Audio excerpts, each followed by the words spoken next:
That is most certainly an intro.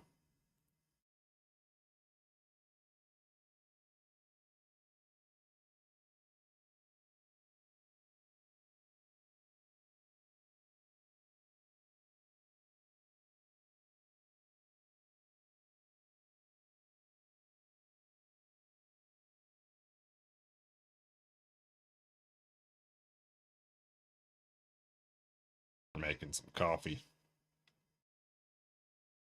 All right.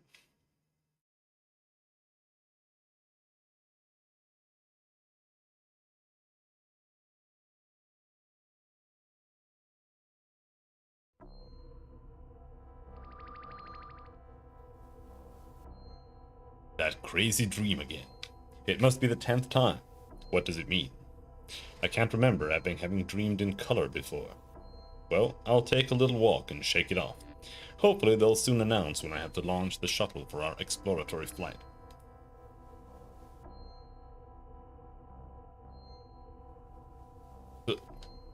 This is where Tom stores his personal items. Ooh. Stim drinks. I think there's no good way to manage your inventory, unfortunately. You just have to slowly drag it like... There's a pot here. A container. Take the pot. I'm gonna steer with the arrow keys, I think. Oh, I can't take the... Oh no, toilet.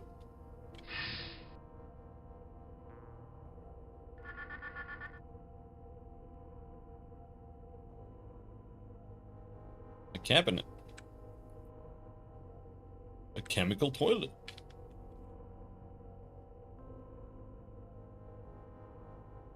What is a chemical toilet? When Tom goes out into the corridor, he sees Christine, his girlfriend, approaching him. He goes to talk to her.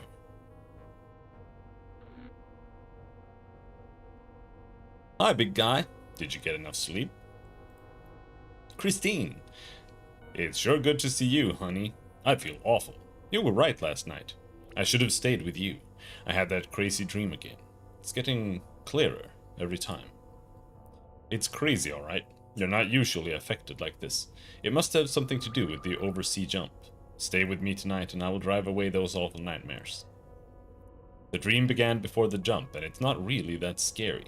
It's just so intense.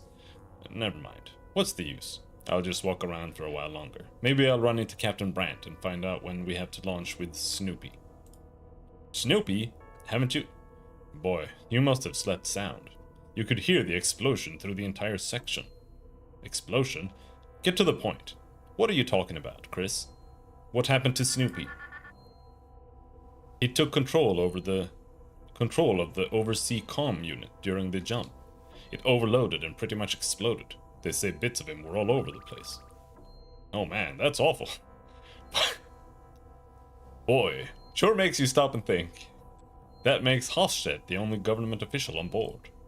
Yeah, and I've heard you're going to make the exploratory flight with Hofstedt now instead of Snoopy. Well, if that isn't a great start to my day. But I guess things aren't so bad. Hofstedt is okay, and the accident really doesn't change anything in my flight plan. I'll have to talk to Joe about it.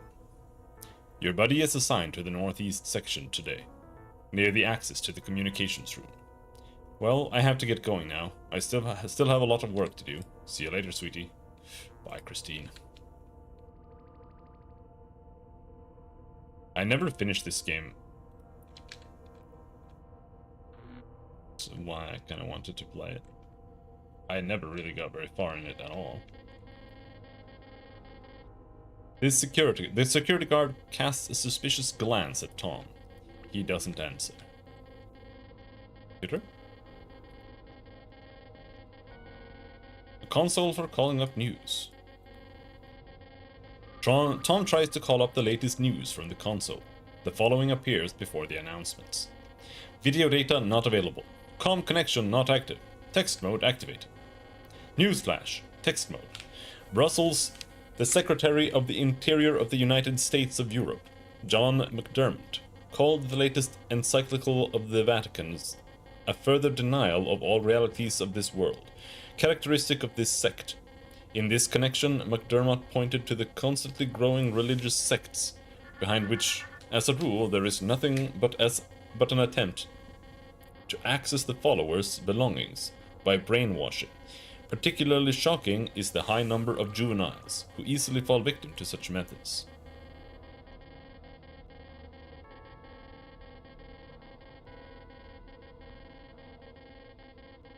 McDermott announced an increased monitoring of the Vatican by European agents.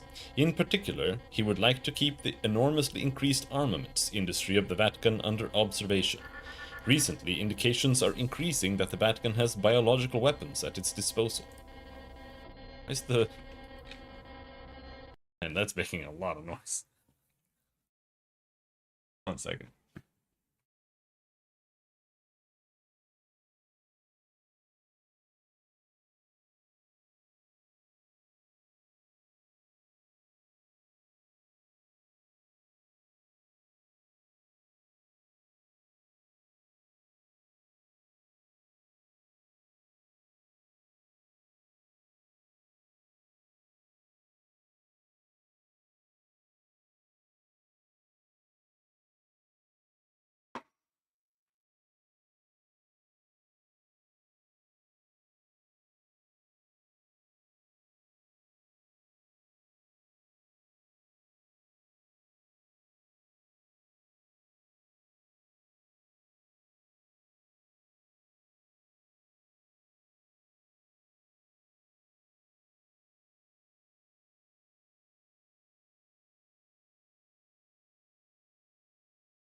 There we go. We got the coffee.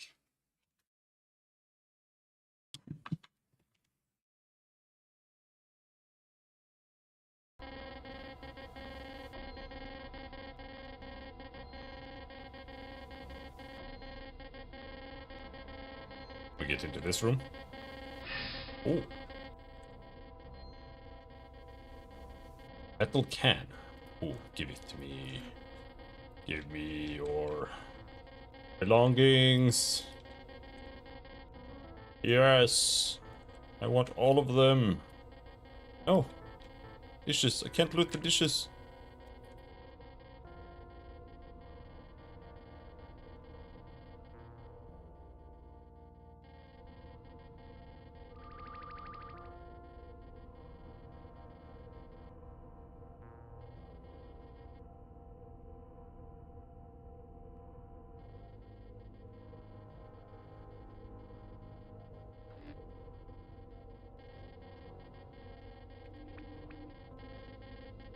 He's stuck. He's trying to talk to me. This is Rainer Hofstedt, physicist, xenobiologist, and government inspector. He seems excited to see you. Driscoll! Hello! I'm so pleased I ran into you. Have you heard about Inspector Beagle's unfortunate demise? Hello, Hofstedt. Yes, my girlfriend just told me about it. It's really too bad. It must have been a horrible sight. That stubborn British blockhead. He was no engineer, but he should have known the risks involved in operating the comm unit during the oversea jump. We're still a long way from completely understanding this whole beyond light speed technology. The poor devil. That makes you the only government official on board now, right? Yes, I'm the only snoop left. Please, don't remind me. Anyway, I spoke with Captain Brandt. He still intends to carry out the exploratory flight, and with humble me instead of Beagle. Well, Driscoll, it looks like you've got a new passenger now. I don't want to seem heartless, but it's all the same to the shuttle. It needs 2 people. As far as I'm concerned, the flight can take place as planned. Yes, I agree, and I must confess I am very excited about the flight. The takeoff should be within the next couple of days. We must wait for the captain's announcement. Well, I guess that is all for now. I'm sure we'll see each other before then. See you later, Hofstedt. Yes, till then, Driscoll. Can we steal some more containers and mugs? Ooh. Give me mugs. Yes. Oh, maybe there are other news here. Newsflash, text mode. A sports report. Golf. In the National Cup game between Iraq and the USA, the score stands 2-1 for the favored Americans after 3 of 5 rounds.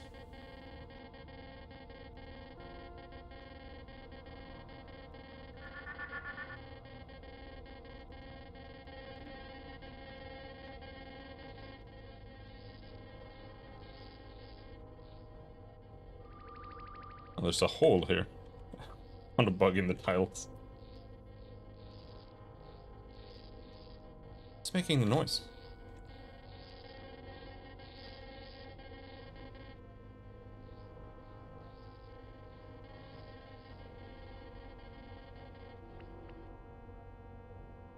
Oh.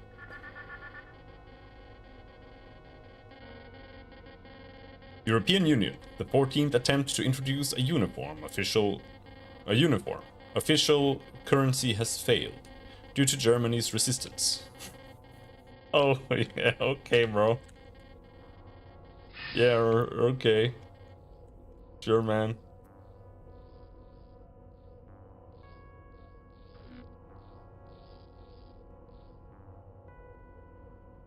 When was the euro even introduced? I don't know if the euro came before or after this game. Hey, man. Hey.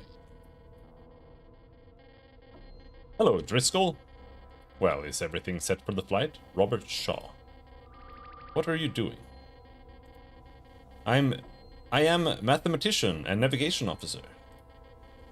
What can you say about navigation officer?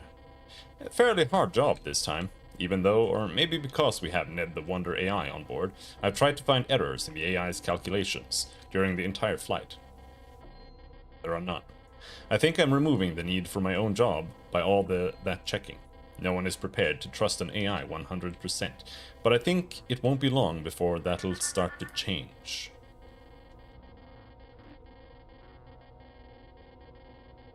AI. It's fantastic. They say it took up almost 1/4 of the ship's developmental costs. Just think it has only been 20 years since computers became fast enough to handle consciousness, algorithms. Back then, they were like weak-minded children. And now, if you talk to something like Ned, it's you who looks like an idiot. All in all, it's a good idea to let Ned communicate through that android body. Better than talking to a wall console. Ned controls the entire ship, and later on the entire factory. Creepy thought that you only need a crew of 80 people to keep this ship running. What can you say about complex? When the ship has changed itself into a factory on the planet, that's when the work really begins. I wonder if it'll work. This tub is going to build its entire infrastructure all by itself. It's hard to imagine how large the whole thing will get when it has mined half the planet. The structures will be gigantic. Well, at the end, the whole unit will be melted down and blasted home. What do you have to say about Toronto? The Toronto is the biggest ship I've been on up to now. Like all of us, I guess. Everything is brand new. I've heard DDT has invested 3 years' worth of profits in this ship. Over 120 billion credits. It makes you dizzy just when you think about it. What can you say about the flight? I've checked the calculations for your flight path again. Everything is in the green area. No critical points in the path. It should be child's play. What can you say about DDT?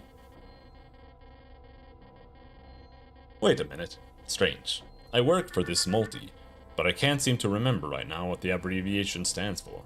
No one ever uses anything else. It's something like Daimler Daihatsu Thompson or something like that.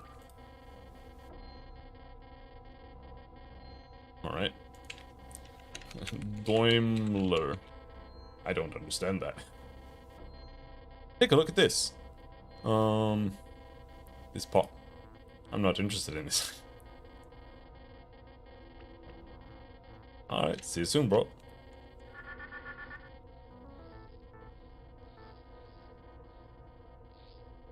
Hello, Driscoll.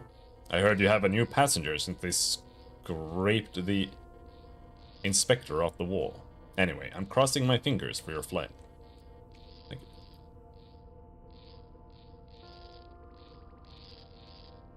Just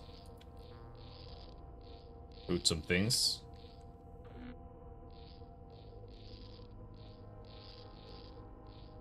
Hello, Tom. I'd like to see inside the comm room, you know. Where Snoopy got it. Too bad there's a security guard at the door. I'd also like to see Snoopy's corpse. It's so badass.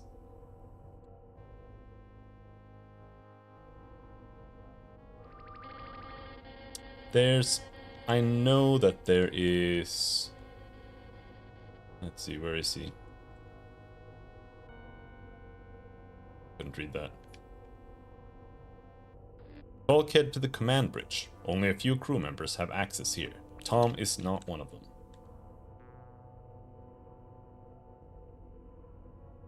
Security guard casts a suspicious glance at Tom. He doesn't answer. And leads to the cabins.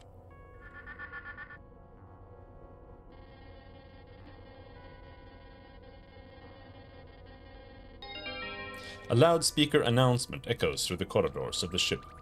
Announcement for Pilot Driscoll. Shuttle prepared for launch. Launch call follows shortly. Ah, finally! I must remember everything I want to take on my flight. There he is. Captain Brandt. What is it, Driscoll? My time is precious, so close to landing. Sir, I only wanted to ask if you could tell me a more precise departure time for the shuttle flight. Now, what is your job? As you should know, I am the captain of this ship. I'm gonna ask that. You should have launched a long time ago. Didn't you hear the announcement? When you go is up to you, but you shouldn't try our patience too much.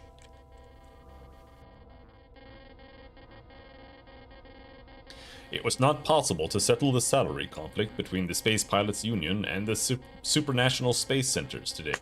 The workers' representatives threatened a warning strike if the employers did not present an acceptable offer by the next round of negotiations. The main issue in this conflict is that the space-traveling scientists share in the patents arising from their experiments. While a company spokesman for the employer's side categorically denies any utopian share, the opposite side calculates that this year alone 400 billion profit credits would be distributed from the patents as a result of research obtained in space. We would like to have a piece of this pie, a union spokesman said. Fucking unions, man. This was Inspector Beagle's room. Oh, Beagle. Gonna take his things. His mug. Nourishment in the forms of concentrated bars is found here. Oh, rations. Didn't realize rations were down there in a little separate thing. There are some cartridges in this cabinet. Oh, canisters. I like how you have to do all this shit manually, man.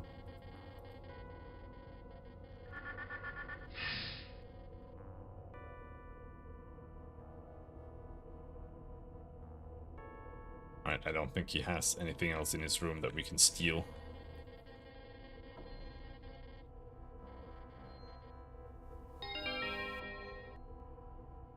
Loudspeaker announcement. Announcement for Pilot Driscoll. Please report for launch of the exploratory flight. Okay, fine. Tom goes to a console and reports that he is ready for the launch. Shortly thereafter, in the shuttle hangar.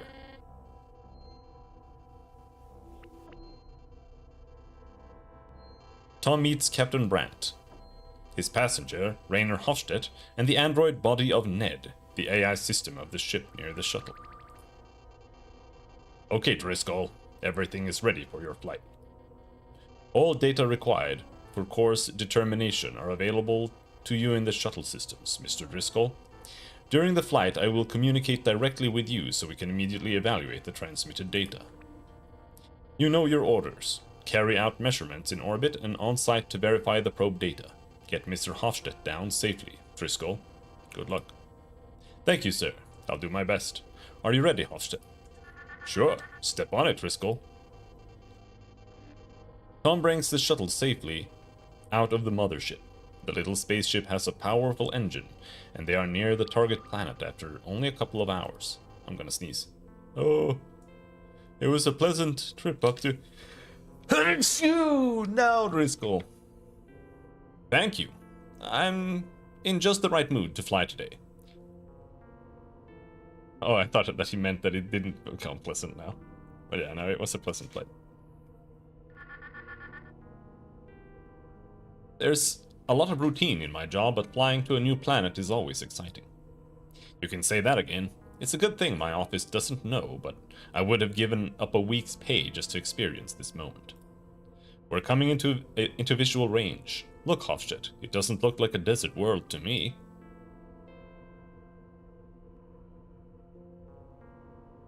Indeed. There's a lot of clouds, and the color is quite unusual for dust clouds, especially when you consider that the gold color comes from the sun.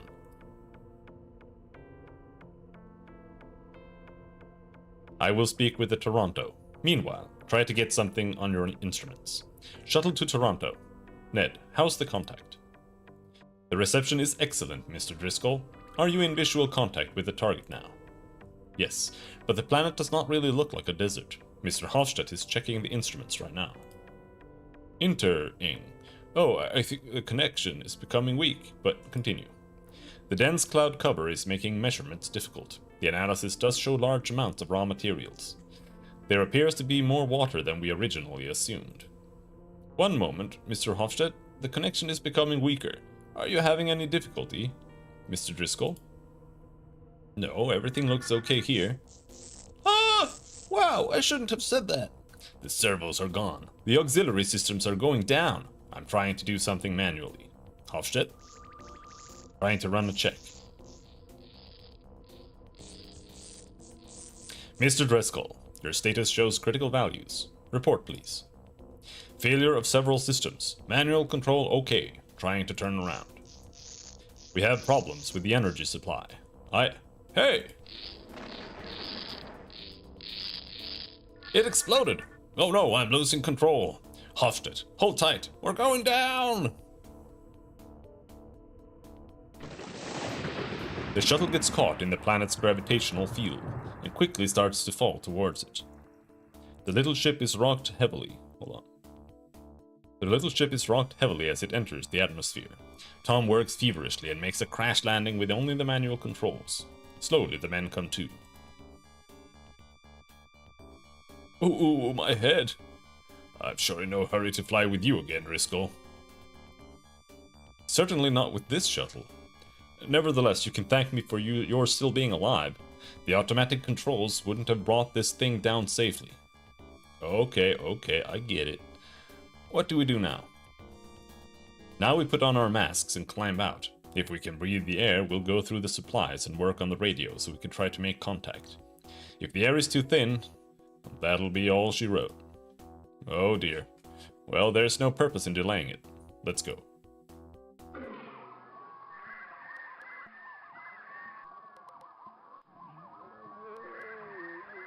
My God! So this is the desert world. I must be out of my mind. Just look around. Fantastic. Just smell. Listen. This place is humming with life. How could the probe have sent such data? This is a real sensation. First, let's get away from the shuttle. In this oxygen-rich atmosphere, when I played this demo as a kid, in like literally 1996, this is where I learned that oxygen is flammable. This is still my reference point for that.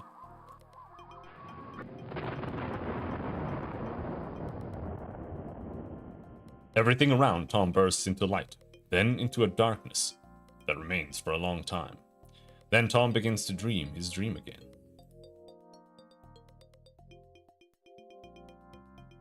This cutscene is so stupid.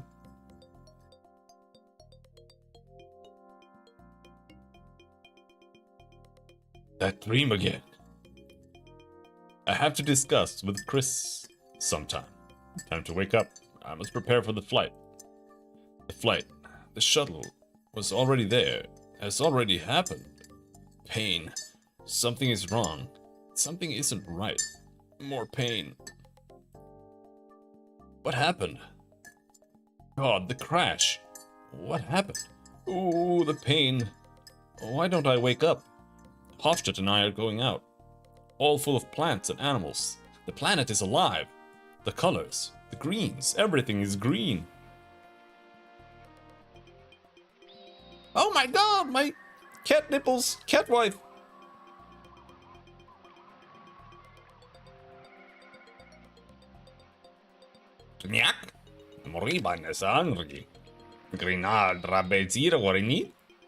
What in the world?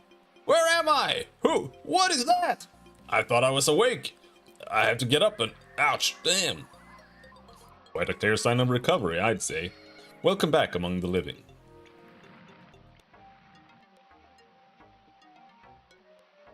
Hofstadt! Okay. I will try to put it simply. What happened? Do you remember the crash landing and our getting out? Good. Shortly after, the shuttle exploded like in a bad American television show. My first memory after that is being transported on a stretcher. When I saw who was helping me, I immediately passed out again. Driscoll, these beings are intelligent! I can see that. I can see that this house didn't grow out of the ground. Although if you look at it more carefully... You don't understand. There is intelligent life here. We have made contact with the third non-human race. Their culture is fantastic and... Hofstadt, please. My head is spinning even without your attempts at explanation. Start from the beginning, for goodness sake. How could the instruments be so wrong? We set out with breathing masks expecting a Mars-like world and end up in a damn jungle more dense than anything on Earth. I have no idea what went wrong. You can feel most of the facts with your own body. We find ourselves on an oxygen-rich warm world with an enormous variety of flora and fauna. The gravity as expected is a bit under 1G.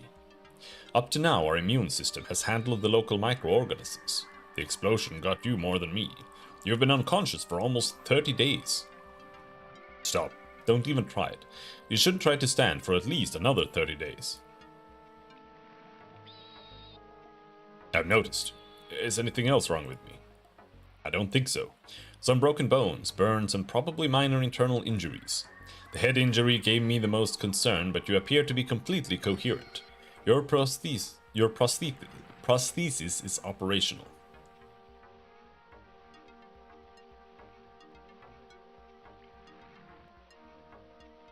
My what? Thank you. Continue. I was back on my feet quite quickly and have made contact with our hosts. Where shall I begin? You're a scientist. Just stick to the facts. I will try my best. The people here call themselves Iskai. As you've seen, they are built like humans, only taller and thinner. Also, they still have all their body fur. They appear to have descended from beasts of prey, as you can tell from the shape of their head. Otherwise, their history runs somewhat parallel to that of Homo sapiens. Iskai are mammals with two sexes just like us. Their technology isn't too advanced, yet they are quite capable of astounding architectural feats. The people that live here have taken good care of us, and they've helped me keep you alive. Does that mean some kind of medicine man cured me? No. On the other hand, who knows? I was completely out of it our first day here. The only thing I can remember is that one of these fellows was in the room and fumbled around with us a bit. I don't think he was trying to impress us with some kind of hocus pocus. He was working with glittering plant seeds. I was too weak to protest against it, but apparently it didn't hurt us. Then I used three of our medipacks to get you to your current state. Enis pat adriba na kindi? Gridak na grina astrokiri badri? Rivandrobia la nari. Well, I can see you haven't wasted your time. You've learned their language in just 4 weeks. I only know a couple of words. Except for the pronunciation, the dialect is astoundingly easy to learn. I'll give you a basic course during the next few days, so that you can catch up. Do it slowly, Hofstedt. I'm still trying to absorb all this. This situation is... I mean, what are we experiencing here? What we're experiencing here is unbelievable. In real life, things like this don't happen to normal people. Be quiet, Driscoll. I'm sure anyone who has experienced something that only happens in movies would feel the same way. But this is really happening. Accept it, and you'll see that you'll be on your feet in no time. Then we must find a way to get back to the ship. The ship? Right. I'd really be surprised if it's still in orbit. I think it will land at the predetermined point. From there we can build a research station instead of a mining structure. That way your company can at least make some money on the exclusive rights to the first documentary. We must find out where we are and how we can get to the landing point. Since our shuttle has been destroyed, beyond repair, the trip to the Toronto could take a long time. That's right. But first we have to learn to communicate. Sleep for a while, and then we'll begin the first lesson. Okay. And Hofstedt. Yes? Thank you for everything. Several weeks later, Tom has recovered and has learned the basics of the Iskai language, with Rainer's help. Today, for the first time, he feels strong enough to get out of bed. Never, Hofstedt. And even if Jiria eats me, I won't stay in this sandbox a day longer. Your nurse surely won't be happy about that, but please take it easy. It looks as if you will be walking again shortly. I'm doing okay, aren't I? It's time to finally leave this room. Okay, but you talk to Jiria.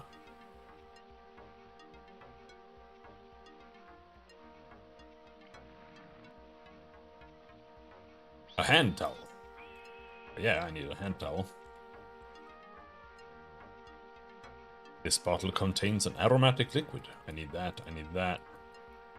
Oh, I can't reach that far. Come here. Need that. A chest. Oh, a chest.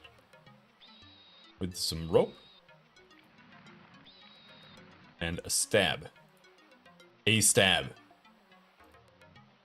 Close range weapon. Weight 300 G. Damage 3. Protection 0.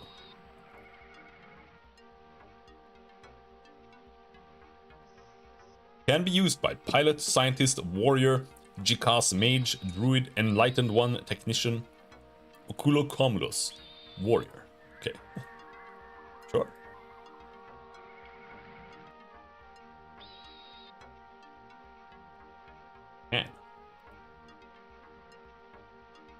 Can be used by pilot. What do you mean used? It's a can. What are you, what are you on about, bro?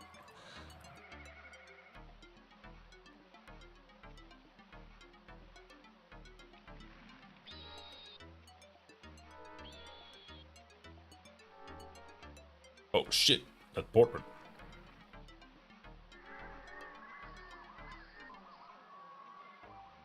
Heron pilot level 3. 28 years old. He's a male.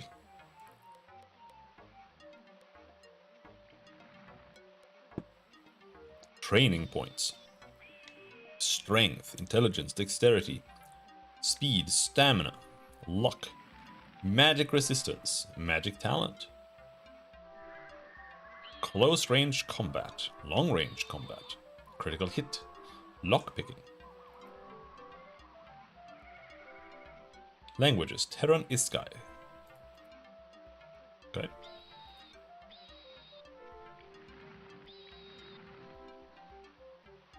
I put all of the equipment that I still had with me in here. Oh.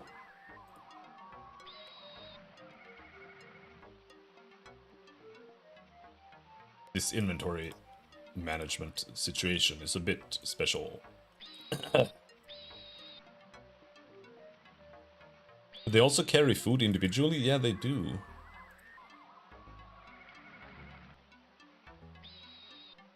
Ooh. Weapons.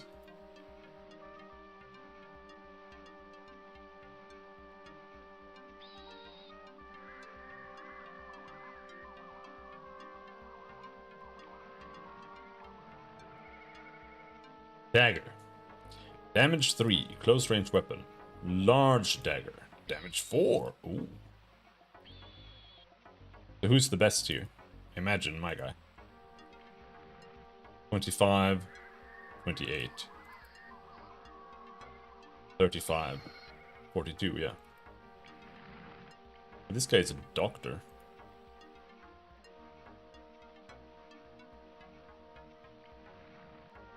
Big dagger. And a stab has 3. Regular dagger. 3. These are this is a short dagger. Short dagger is worse. Can you dual wield? No. What's the point of a short dagger?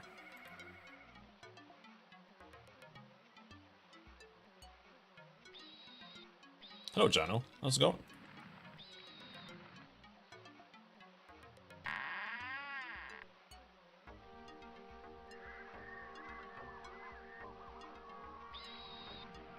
Tom, what are you doing up? Haven't I told you to save your strength? Now, it's not my fault if you collapse. I'll tell Sebaili Rin that you seem to have regained your strength. Phew, I thought it would be worse. Hasn't she told us about this Sebai whatever before? Yes, I think he is the head of this family. He must be very old if I understand her correctly. That doesn't mean much compared to us. This guy apparently only get to be about 30 to 40 years old. No wonder they're so frantic. They always seem to be running a top speed. Just look at Jiria now. I wanted to thank her for her care, to calm her down, but she's already disappeared. Never mind. Let's take a look around the house. Bro, what's up? The Iskai child looks with big eyes at the people in front of him. The sight has apparently left him dumbfounded. It's about 10 degrees too warm, making it hot. Okay, fair enough. I've already seen parts of the house. The architecture is fantastic. Almost everything appears to consist of plants. Heaven knows how they do it. And there is water almost everywhere. The people here bathe often, and apparently they have no nudity taboo. No wonder with this heat. Hey man, hey man. Oh, the humans. I mean, Zarima. Zarima, how old are you? I'm already 4 years old. Soon I will learn how to suppress pain. But what? But it will be a long time before I am mature.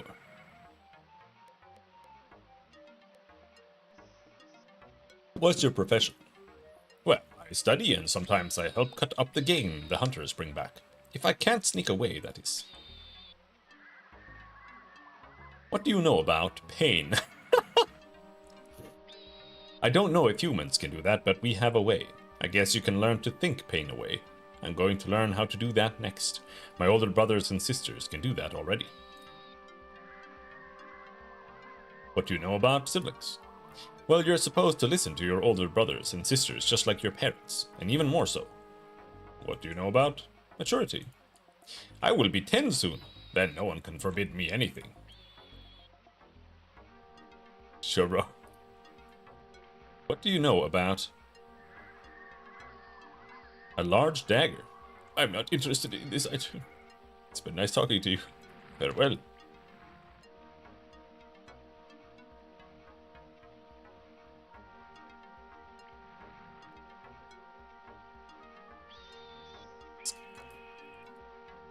A fur brush.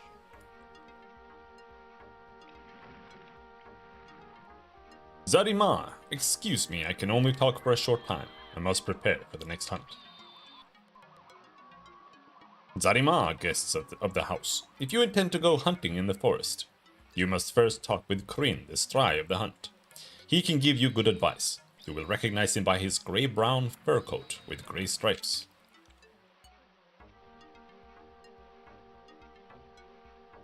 I've already figured out what this is. Believe it or not, it's a kind of plant toilet.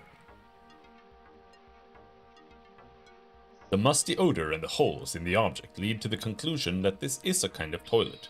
This furniture is also made from plants and thrives vigorously because of its regular fertilization.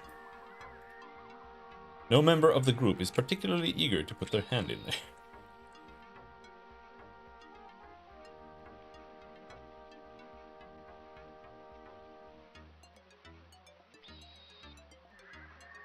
Tom and Rainer, I have just come from the Sebai. He wishes to speak with you. Would you please follow me? Of course. We'd be glad to talk to him. Now we'll hopefully learn the reason why we were saved. Don't be ungrateful, Driscoll, but we probably should not talk with each other in our own language in the presence of the Sebai. It would probably be considered impolite.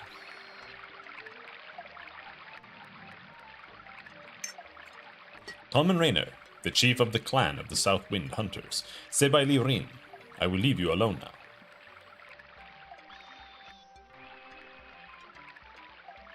Zarima, Tom and Rainer.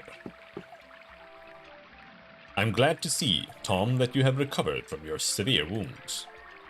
Zarima, Sebai Lirin. You and your clan have saved our lives, and we'd like to thank you for it. The South Wind clan is famous for its hospitality. We're glad to have helped you. Is there any way we can show our appreciation for your generosity? I am pleased about that, Tom and Rainer. In fact, I would like to make a request of you. I don't know with what magic your metal boat moves through the air, but it seems to be completely destroyed now. The rest of the metal was recovered because it is of inestimable value for us. Now there is a disagreement about whom the remains belong to, since I have the impression that your vehicle is no longer of use to you. It would be very helpful to the clan if you could sign the metal over to us. I am sure such a declaration would be accepted by the other interested parties. Tom, you seem to be the leader. What do you think?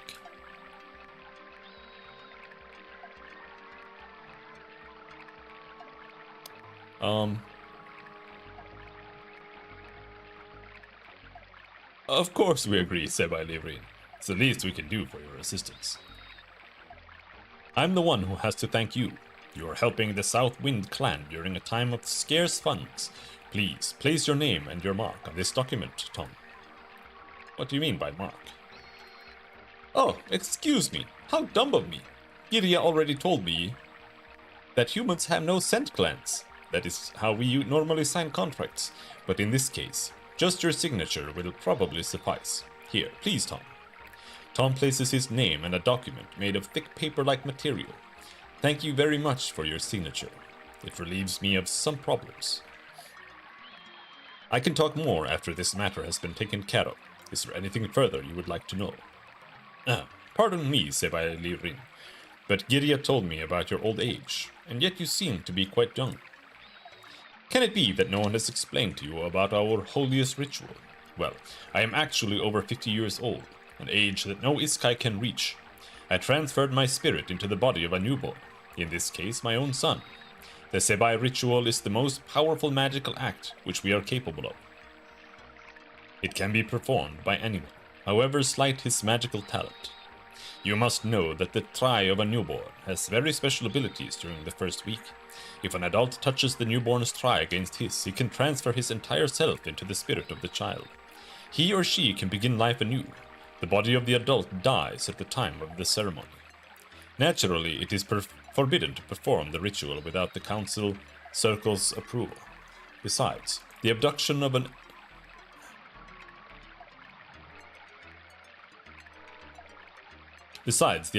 newborn, this is the worst crime there is. According to our laws, the criminal and his entire family are punished by death. Only a few special people, the chosen, can undergo the ritual. Further, the ritual cannot be carried out without the newborn mother's consent. Usually it is the partner or sister of the chosen one. If the ritual is performed, the chosen one receives the title of Sebai, followed by a number which indicates how often he or she has been through the ritual. Therefore, my title Sebai Li means that I have gone through the ritual for the first time. My God, Driscoll, that is absolutely unbelievable. Fantastic. I know. However, try to remain courteous and speak Iskai. What is your profession? As you should know, I am the chief of the Hunters clan of the South Wind. What do you know about Chosen? It is very difficult to achieve the status of a Chosen, a person authorized for the Sebai ritual, and ultimately it always depends upon the votes of the respective council circle. There are different possibilities for granting the honor of the ritual. For example, if someone has distinguished himself by particular courage or self-sacrifice, if he or she dies, a brother or sister may be made Sebai in honor of this person. Quite often, it also happens that someone who has reached high rank in this Sirik is chosen. Generally, people with unique talents and knowledge are considered if they have used this knowledge for the benefit of many. What do you know about clan? The Hunters clan of the South Wind is one of the oldest in Jirina. The best hunters in the city have come from our ranks for hundreds of years. You must know, in our city, wild game is preferred to the cattle breeders' meat. What do you know about the council? The Council of Jirinar is the government of all Nakiridani. It meets in the council building in the middle of the city. Every 4 years, the Sebai of the Nakiridani clan sits in the council and choose the Sebaina, the chief of the council, from among them. The Sebaina governs our people, but he needs the council's agreement in important matters. The council forms the so-called council circles. That is groups of people who are directed by at least one council member to take care of specific tasks. For example, the Sebai selection, conflicts or family matters, such as divorces. Oh, you have divorce laws? Herds. There are 2 smaller clans who live by cattle breeding. Their herds are mostly near the city. What about the Jirinar? Jirinar is the greatest city of our people. It has a long history and its harbor makes it the trading center of Nakiridani. What do you know about history? In the council building you will find Sebai Gizfril, who is noted as a great history teacher. He can surely tell you more about the past than I can. What do you know about marriage?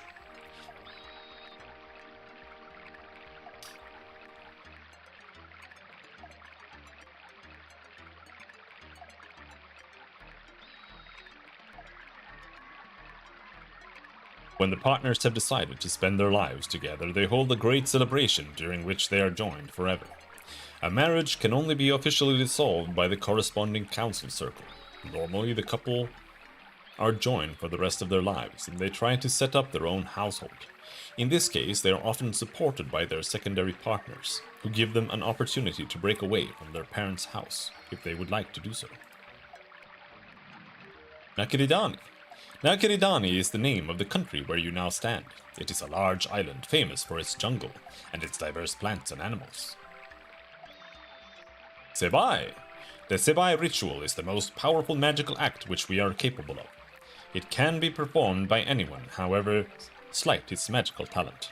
You must know that the cry of a newborn has very special abilities during the first week. Blah blah blah blah blah blah blah. Forbidden. Only a few can do it. It was the same thing that he told us before. Almost the exact same text. Magic. The art that cannot be performed with the hand, and only few can perform with their head. Only a few have the talent to change things or create things out of nothing, with the force of their spirit and the blessing of the goddess. There are 2 guilds that deal with magic, the formers, or Jifad, and the Jikas. Jifad. The Jifad, or formers, are one of the oldest guilds in Jirina. They consider themselves to be builders primarily, and with their magic they can alter plants and convert them into permanent structures. The Jifad Guild House is located in the northwestern corner of Jirina. It has continued to grow since the incident with Argon a long time ago. What about the Jikas? You must know that Jikas is the name of the Magician's Guild of Jirina. You will find them in the southwestern part of the city. Numerous experiments are performed with the magical talents of our people there. The Jikas magic is a art with many facets. It heals, creates, and destroys. What do you know about Argim? Argim was the chief of the Jihad almost 150 years ago, and his life has become one of our legends. At that time, the guild house of the Jihad was outside of the city. It was a magnificent building. Argim had a great talent in his field, and he had a fickle nature. This was the reason his greatest goal was rejected, to become one of the chosen. When he learned about the rejection, he went completely out of control. He swore he would achieve immortality in spite of everything. In an irresponsible display of his power, he destroyed the entire building and converted it into a strange place, which everyone now avoids. They say that he stamped his spirit on that place. What about the goddess? Most of us believe that after death we will return back to where we came from, the great consciousness which is formed by all of our ancestors and is often called the goddess. They say that the more exemplary one's life is, the more one will remain oneself when one is incorporated into the goddess. Guild. The water effect is... A G-Guild is the organization of a specific profession, and there are many of them. The Jihad Former Guild, the Magicians, the Merchants, and the Hunters Guild. Buy. You can purchase weapons and armaments in the northeast quarter of the city. In the harbor area to the southeast, there is a large shop for all kinds of useful items, and also a provisions merchant. What do you know about Sabina? The Sabina, as the chief of the council, has great influence. In times of crises, the council may even grant the Sabina special powers, and the Sabina becomes lord over life and death, a Nakaridani during that time. However, normally the Sabina works in collaboration with the council. He has 2 votes in the council, and has the decisive vote in ties. Secondary partner. The sisters of the bride and the brothers of the groom are considered to be secondary partners of a married couple. At times they share the house, and if they so desire, also the bed. However, during the time of fertility, it is the greatest taboo to sleep with the second partner. Fertility. The women are fertile only 3 months out of the year. This is the time of the Fadim, and the celebration begins with a great feast. During this time, taboos are in force for married people and their secondary partners. You know about siblings. Great value is placed on the siblings' relationship in our families. For example, as someone reaches maturity, he has responsibility and decision-making power over the younger siblings, even more than the parents. Why? Maturity. Maturity is reached at 10 years old, and then you are free from your elders' rules. Sirik. The Sirik are responsible for upholding the law. They prosecute criminals and try to bring a little order to our lives. A Sirik member is required to have a great deal of discipline, a property which we hold in high regard. However, as is often the case with ideals, in any case, many recruits don't last long with the Sirik. Trai. The Trai, which each of us bears on our forehead, is a very special organ. It is seen as the center of the spirit. Injuries to the Trai can lead to personality disorders, memory loss, and even death. If 2 people place their Tris against each other, they can feel each other's emotions, and especially gifted individuals can read the other person's thoughts. We're done! What do you know about this item? Okay. It doesn't care. Been nice talking to you. Before I forget, my friends, here is a key. It opens the doors of the Hunter clan, and among other things leads to our supply cellar. Whatever you need belongs to you. Also, the remnants of your airship are stored there. Of course, you are welcome at any time. Feel free to look around and come again whenever you want, and don't be afraid to get to know the city. Almost everyone has heard about your spectacular arrival. And now the most important thing, the Sabina would like to speak with you. Please visit her in the council building. It is located in the middle of the city. The entrance is on the south side.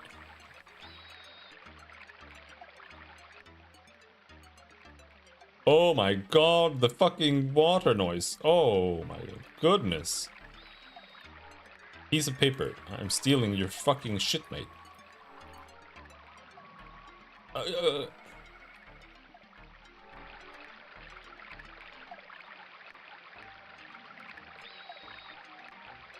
No space left. No, I need this pencil. Bro, hold some pots and some mugs for me.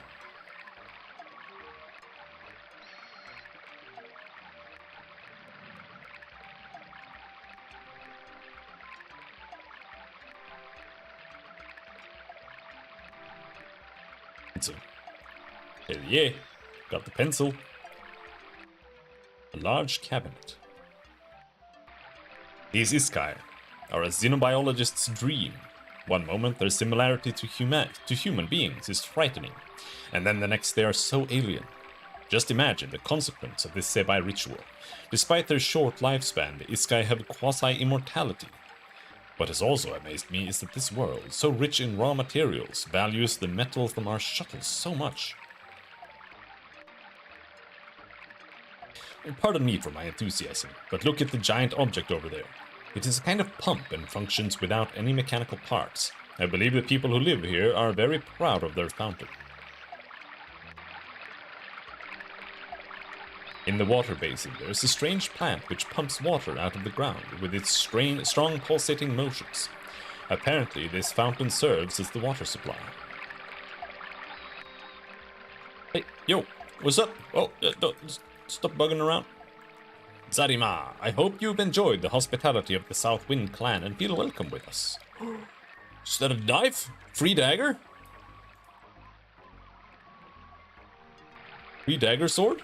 Yo. Kitchen knife? Oh, man. It has the damage of 4, though. It's just as good as the large dagger. Alright, kitchen knife it is. Zarima, guests of the house, if you intend to go hunting in the forests, you must first talk with Kryn, the Stry of the Hunt. He can give you good advice. Oh yeah, we talked to him. Oh wait, we talked to this guy. We need to talk to Kryn. Ooh, items! This is Jiria, who took care of Tom's and Reiner's injuries. Zarima, I'm happy that we succeeded in healing you, Tom. When you first came into our house, I wondered if you would make it. But your race appears to be quite resilient. Jiria, great to see you. We would like to thank you for everything that you did for us. It's like you can be nice or you can be rude. I don't ever really see a reason to be rude. It was an honor for me. After all, the scratched and bitten hunters, treating you was an interesting change. What's your profession? Well, if I'm not trying to heal badly wounded humans, I take care of the wounded hunters of our clan. Do you know about clan? Most families belong to a larger association, the clans. A clan arises over the course of many years. Through relationships, the loyalty of several families, or sometimes even because of economic reasons, many clans have specialized in a specific profession, be it hunting, handicrafts, or whatever. The Sebai of the most influential families are the chiefs of a clan, and some of them are sent as representatives to the Council of Jirina. What do you know about healing? Mainly, I just take care of our hunters' minor wounds. For healing serious injuries, we bring the healers of the Jikas here, or go to their house. The Jikas also sell medicine. What do you know about the Jikas?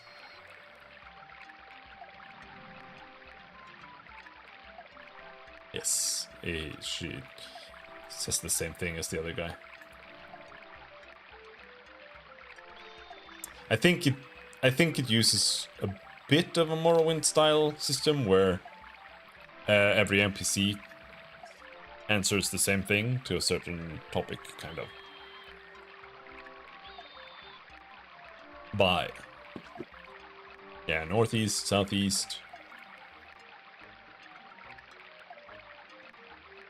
Yeah, exact same spiel there.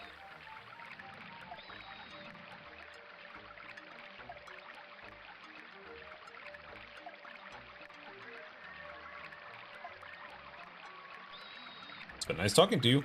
Farewell. Oh, let me just take your items here. Oh.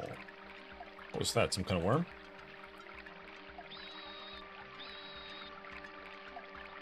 Where's the gray boy? I saw him before, didn't I? Oh, this is way too far up. Holy shit. Oh, this water, man. Oh, boy.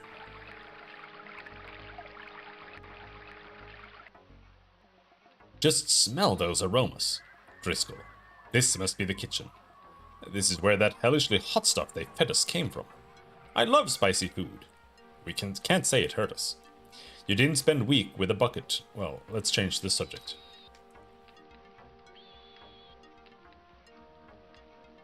Ooh.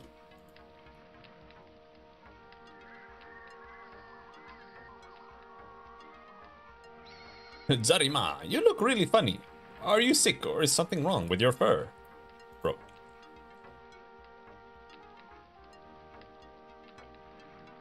No, my inventory. Oh, here's the strat. We just change to Reiner. And then he can loot like that.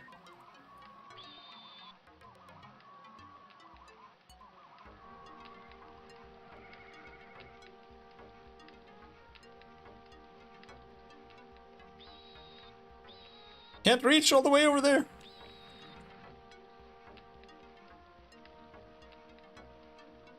Zarima, honored guests. Clearna, what is your profession? I am a huntress, like many in our clan. However, the last Vadim was a happy occasion for me. I am expecting a child, so I stay at home. Since I like to cook, I help out in the kitchen. What do you know about child? Yes, I love children. They keep you busy, but it's worth it. What about kitchen? Yes, I'm working together with Gridri. He's a master cook, and I can learn a lot from him. What about Gridri? Well, as I said, Gridri is our clan's cook and a master of tasty dishes. What about Vadim? The women are fertile only 3 months of the year.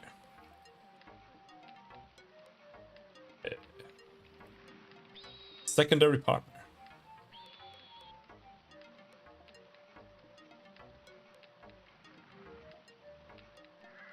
Stop sleeping around with your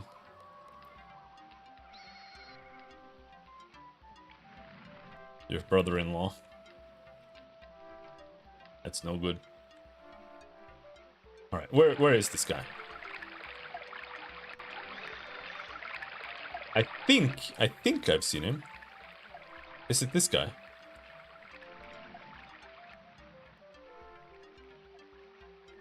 And that's not a guy, by the way. I can see the nipples. What about you? I don't really even know if he's here. Because that's her. Oh, there's some stairs here.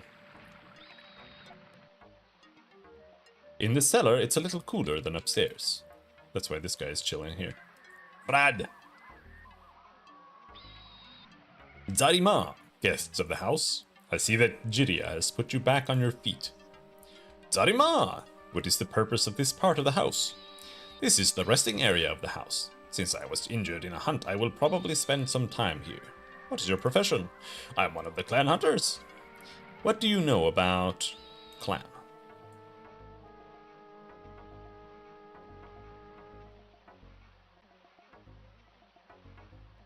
Yes, we were right on the heels of our prey, in the northwest part of Nakiridani, when I ran into a group of Krondirs. By the time the others had rushed to my aid, the Krondirs have already started munching on me. What's a Krondir? The Krondirs are giant, dangerous, predatory animals. They are feared opponents. The females are particularly wild. They have a tree-like structure in the horn on their forehead, which is very valued as an ornament. But if you are interested in hunting them, you should have a word with Kryn, the Stry of the hunt. You will recognize him by his grey-brown pelt. What do you know about Jiria? Jiria takes care of the wounded of our clan, just as she helped you. She's a wonderful woman, but very easy to offend, so be careful. What about Stry? For the most part, this word is used with names. It means that the person is a master of his subject. Nikaridani. Yeah, it's the country hunter. I cannot say anything about this. It's literally your job, brother. It was nice talking to you.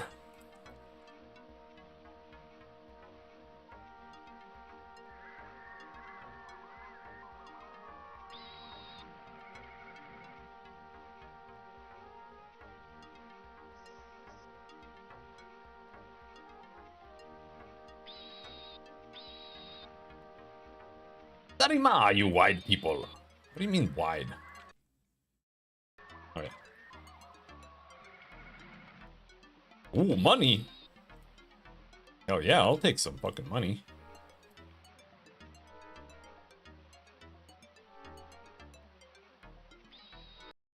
It's very easy to just get into the main menu like this. Which is a little interesting.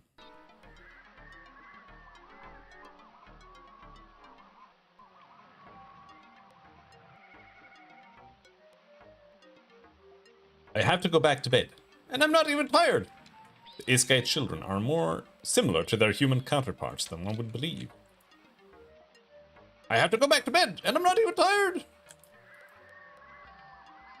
Zarima! Ah, I could sleep all day. Hopefully I haven't caught any diseases.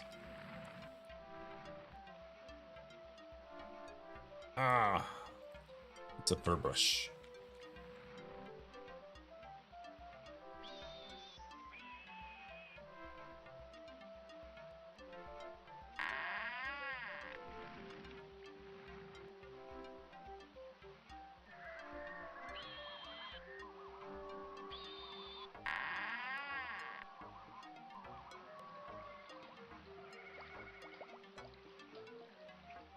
The person Reiner mumbles. Zarima, I have a swollen jaw.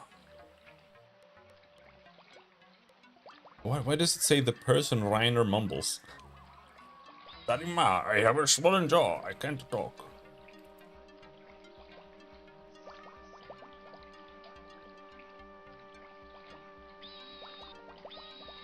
The person, Tom mumbles. That's a bug.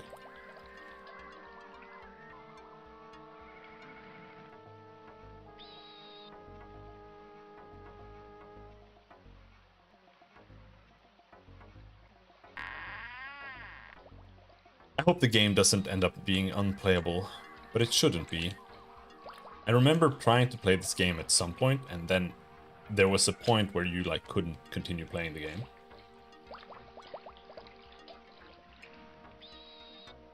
But there are people playing it now, so how hard can it be? I think that was probably all.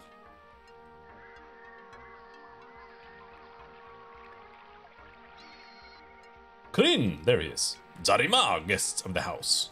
What's your profession? My name is Kryn. I am the Stry of the Hunt in the South Wind clan. I am responsible for training the young hunters. What do you know about hunt? Most of our clan members are always hunting for wild animals, such as Krondirs or Warniaks. I haven't participated in the hunt for 3 years. I'm too old for that. I've already reached my 38th year. You know, recently the clan offered to propose me to the council for the Sebai ritual. I was greatly honored, but I declined.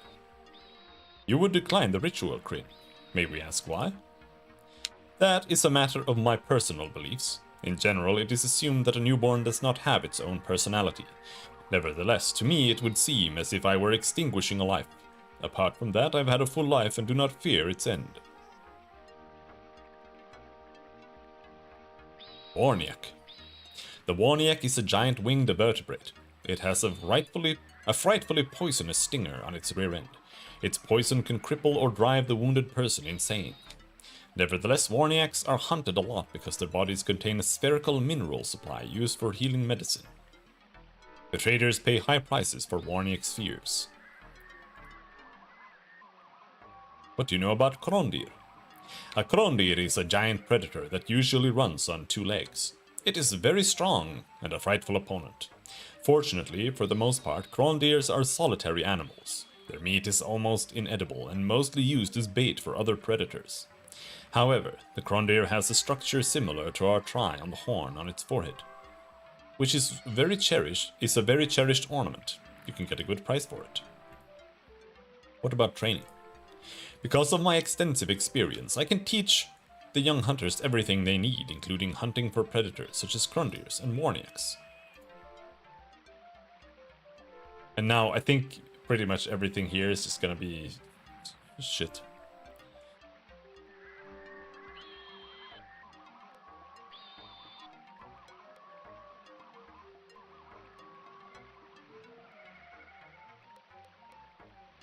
Yeah, it's just not, once you get there, it's just infinite.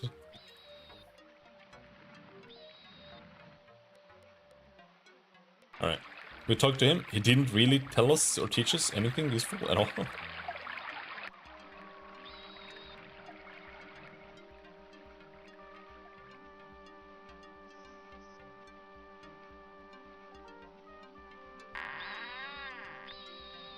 Storage room?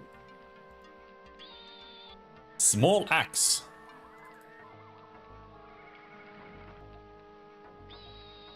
Sky knife. Double stab. Double stab. Ooh, money. Oh, shit. Looting is supposed to be god-awful. If looting isn't god-awful, is it really worth looting? Ooh, a hat? He has the wrong class. Oh no, he has to be Iskai.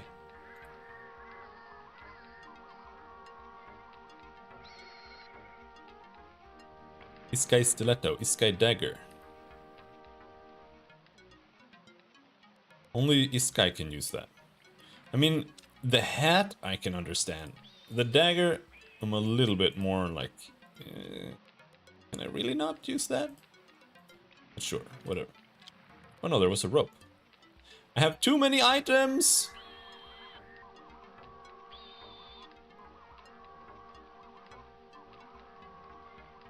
Ropes don't stack.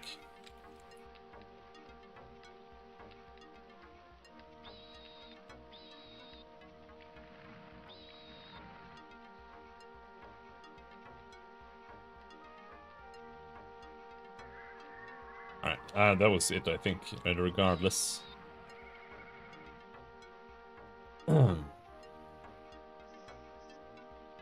Zarima, I am one of the people who found you. I will never forget that explosion as long as I live. Zarima, brother. This door has a good lock. Hey, but I have a good key. What?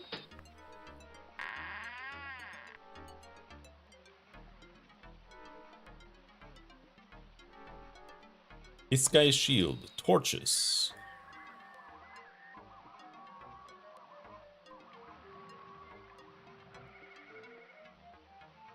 Empty bottle. What a...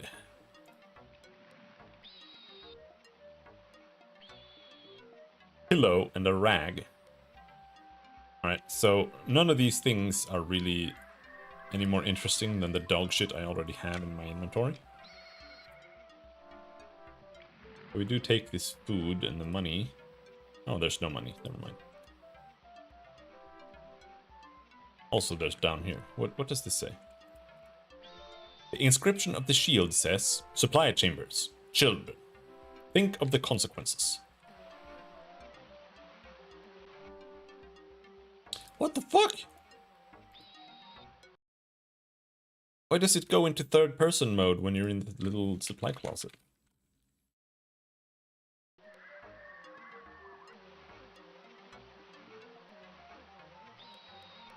And more importantly, how does one use a torch?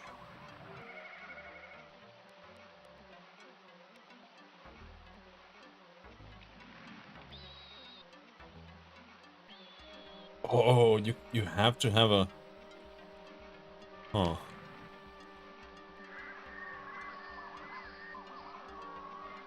Ooh. Chest.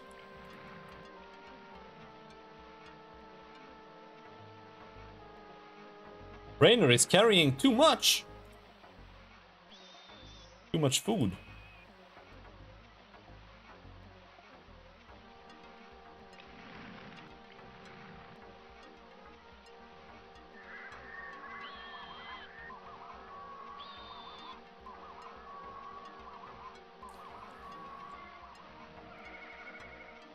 Oh, you can strafe.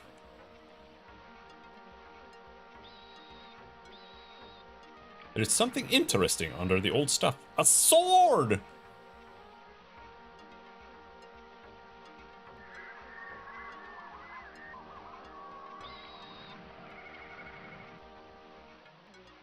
Can't put it back. Oh no. Cold roast? Oh, fuck, man. I have too much shit.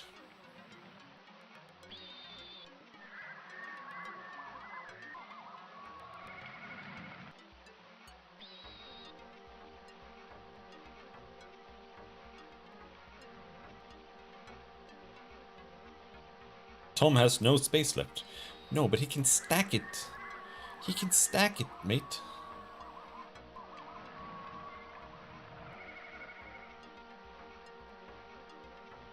Fine, I'll drop a bucket. I'll drop a bucket.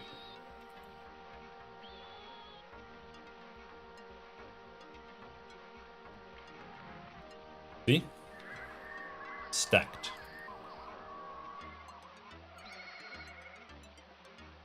Do we have... No, I don't have the same container. Ooh! Bottle. Can be stacked. No.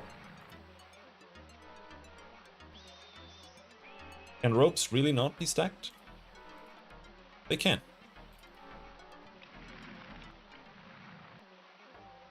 What else?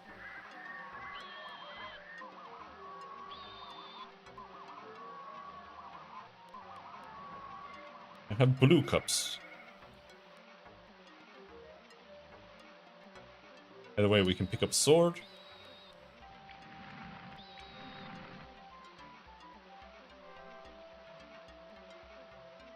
Aromatic root. Question is just like, what is actually worth anything?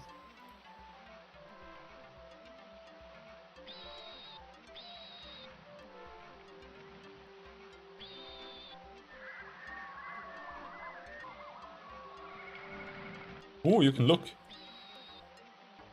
There's no strafe button. Like, there is, but there isn't. Oh, we can strafe. Like that.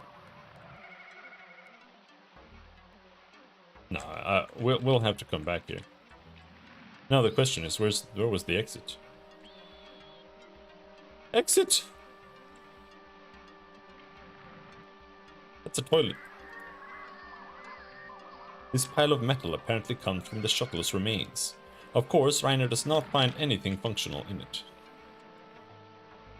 There are the stairs.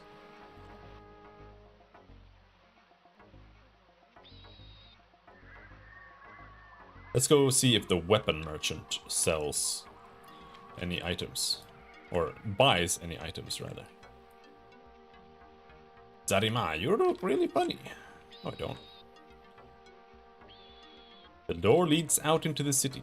It is secured with a lock.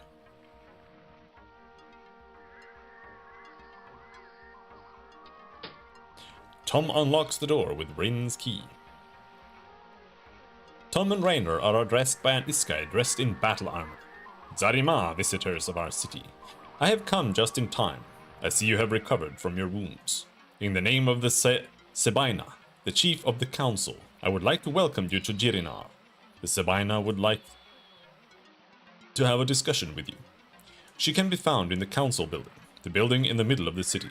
It is surrounded by the river and can't be missed because of its large size. The Sebaina is in the council building almost every hour of the day. You can visit her at any time. Of course, if you wish, I can take you to her immediately.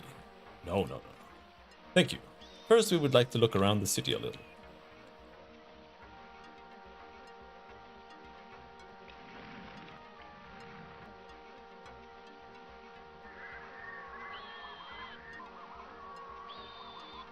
I wish I could remap the controls. So I could, like, scrape. Talk to you. I do not wish to talk to you. Okay.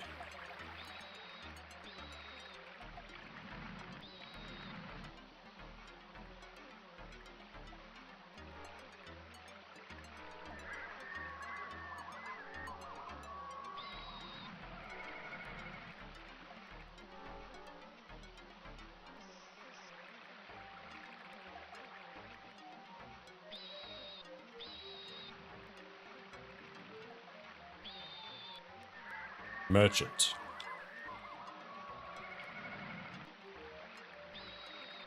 The door is latched and no one reacts to Tom's knockings. The shop must be closed.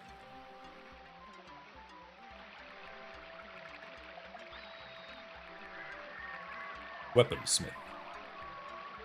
House of the Southwind Clan. What about resting here? Wait. It's just like my Morrowinds. What time is it?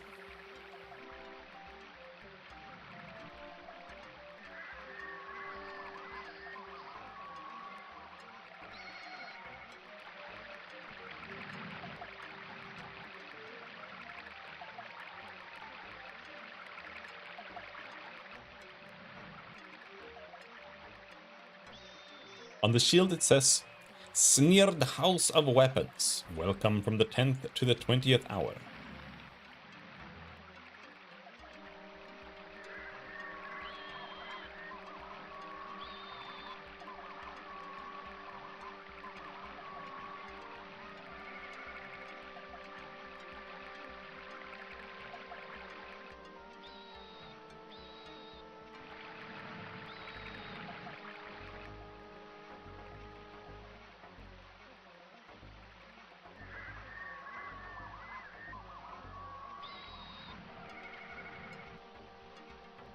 This is special.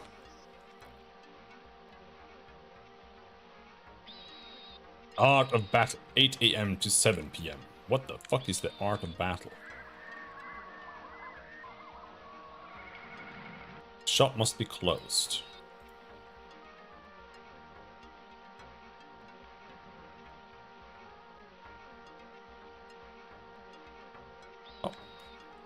The house is set up in a very Spartan style, at least the visible part. Oh. Tom speaks to the Iskai, who, atypically of his people, sits with stoic calm at the table. The scar-covered Iskai says... Taciturn? Is that how you say that? Taciturn? You want to know how to fight, Tom. Are you ready? Yes, train me. Good. The art of close range or long range combat. Close range. Suddenly the old warrior comes to life. He stands up with lightning speed and goes to the cushioned combat area with Tom.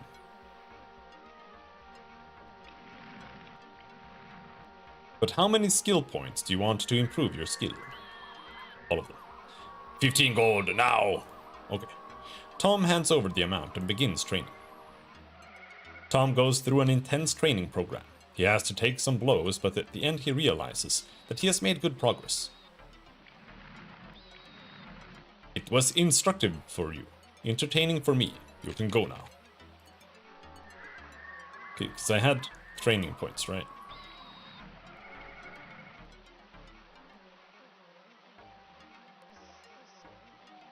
This guy has very little in terms of maximum. So I don't really know what training might exist. But he is really good at, like he has 80 maximum, which I assume is decent. There seems to be, you know, these go up to 90 at least. Strength does something, I'm sure. And his intelligence can go up quite a lot.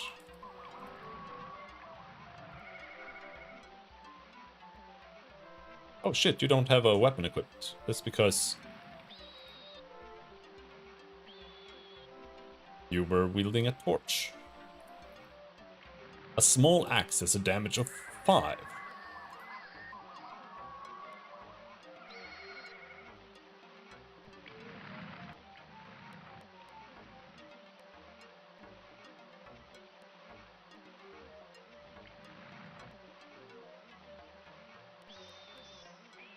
Party does not have enough gold. What?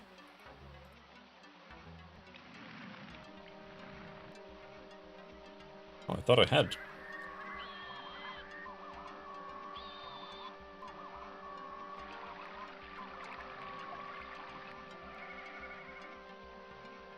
The shield announces Wanja, House of Useful Goods.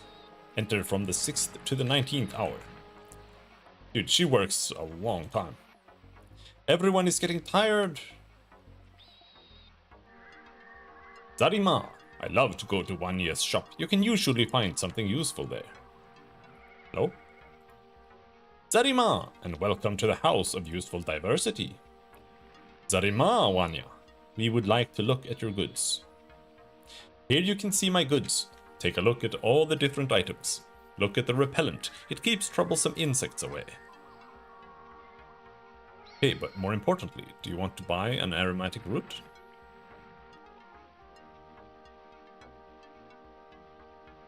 This is a useless item. What about the ring block? Text is not interesting. Buy it. This is a useless item. No! No, they won't! They won't buy my trash! They won't buy my trash! Cutlery! She'll buy the cutlery. 6 coins! Holy shit! Fork? Herbs? Herbs are not useless. Fuck off. Towels are not useless either. Shoes. I can sell shoes.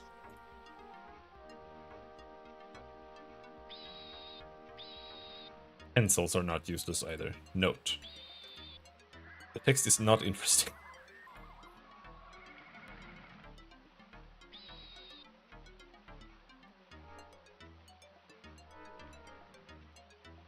Here, buy my short dagger, large dagger, knife.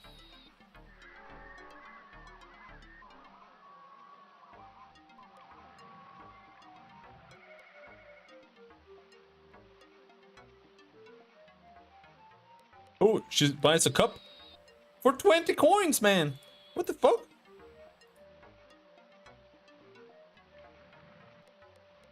So some are useless, some are worth like infinity money.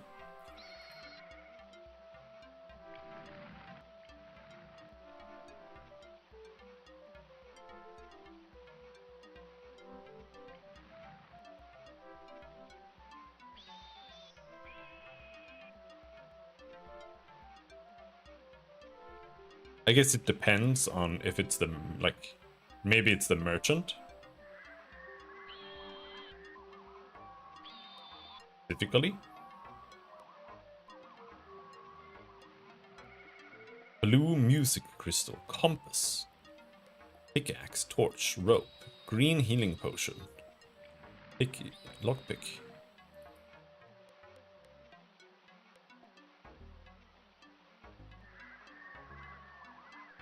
Bought a pickaxe and 2 lockpicks.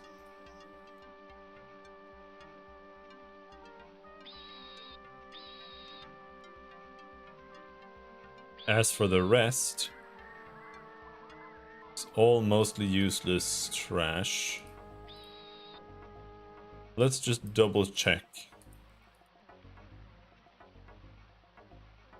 Is there nothing else? You don't want any of my space age items?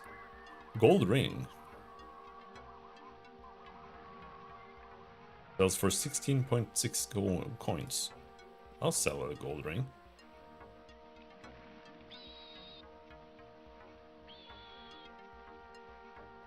What's your profession?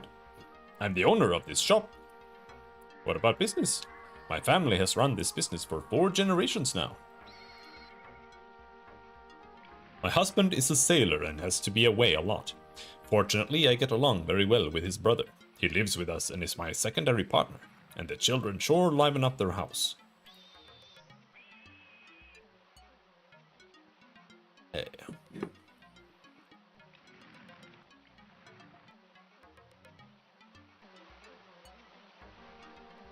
I like how they just look at you only. Nice Nips cupcake. Zarima visitors, I hope you like the many charming views which our city has to offer. Oh no, they have 2 sets of titties. Zarima, can I help you? What's your profession? I am a navigator on the sea. I am on land leave now. What do you know about land leave? Our ship is being overhauled right now. It'll probably take a while, so I'm looking for some fun in the city. Fun? You can usually have a lot of fun in the House of the Winds, a tavern in the harbor area. Drop by sometime. Harbor. The harbor is located in the southeast part of Jirina. What about the navigator? Yes, I've visited a lot of harbors, but mostly I travel between here and Bellovino. What about Bellovino? A harbor city in the east where a lot of trading is being done. Oh, okay. It's nice talking to you. Farewell. Of course, the number one odd part here is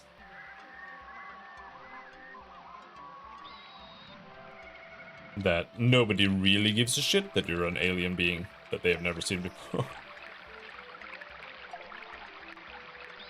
They're all just like, oh, hi, who are you?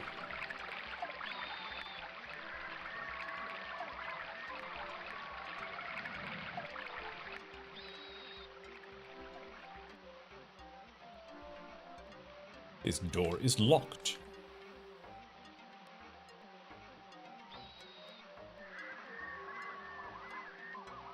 On the shield, one can read Zir and Viri's House of the Winds, public house. This has strong oop vibes. I don't know what oop is. What's oop?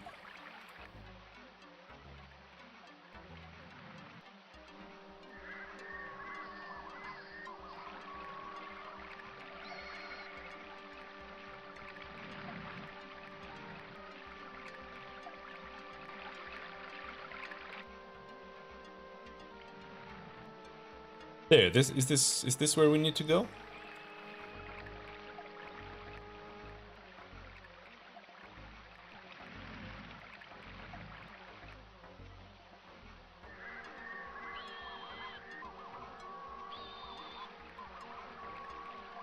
Zarima! Isn't the size of the city fantastic? I live in the countryside and it never ceases to amaze me. We'd better not tell him that many apartment complexes on Earth have more residents than all of Jirina.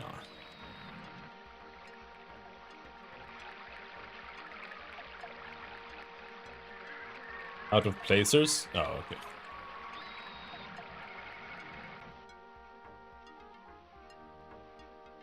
Everyone is getting tired, yeah, I know. Zarima, visitor of the council.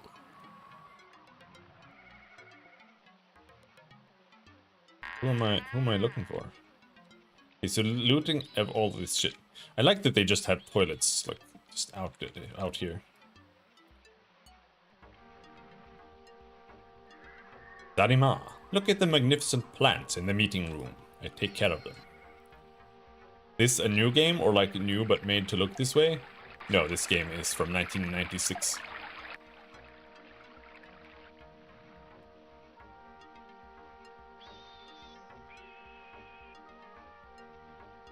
On the shield it says Workroom of the Sabina Janice, Chief of Jirina.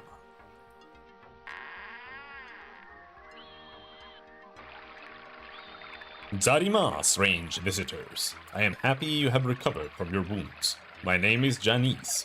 I am the Sabina of Nakiridani, and president of the council. During my time in office, I am responsible for the well-being of our people. Although your vehicle almost killed you, the hunter's descriptions of appearance were very impressive. I didn't know there was such powerful magic. Please understand that I need to talk with you so I can learn more about your people and their intentions. Tom exchanges a glance with Rainer Hofstedt and begins to speak. I see no reason to not tell you the reason for our presence openly. Sabina Janice. First, you must know that my people have reached a stage of technical development which allows them to travel between the planets. Tom relates all of the events, often interrupted by Janice's questions. Finally, Tom finishes with the crash landing of the shuttle of Nakaridani. An astounding story, Tom Driscoll. The power of the machines of your people is awe-inspiring, although apparently they are not free of errors. At least this explains the presence of your people here.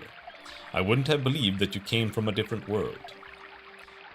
Tom, surely you understand that we must return to our ship as soon as possible so we can relay our experiences here. We don't know where the Toronto has landed, but I assume word will get around when such a giant machine lands. I am quite ready to help you get transportation to the next island. Maybe someone there has heard of your world ship. Naturally, I also hope that you reach your goal, so that you can explain that this is in no way a lifeless world. Don't worry, the people on board our ship are not blind. To be frank, it is incumbent of me to have good relations with such an apparently powerful culture like yours. Therefore, let me propose something to you, Tom and Rainer. In 2 days there will be a small ceremony here. The occasion is my great-great-grandson's coming of age. At that time he will be introduced into society as an adult. On the day after the festival, everything will be ready for your journey. What do you think about that? We are surprised by your generosity, Sabina Janis. Of course, we will be pleased to accept your offer. Very well. Use these 2 days to get to know the city and our people better. Of course, I wouldn't recommend your leaving the city without an escort. The forests can be very dangerous. Do you have anything else you'd like to talk to me about? Where should we go to learn more about your culture?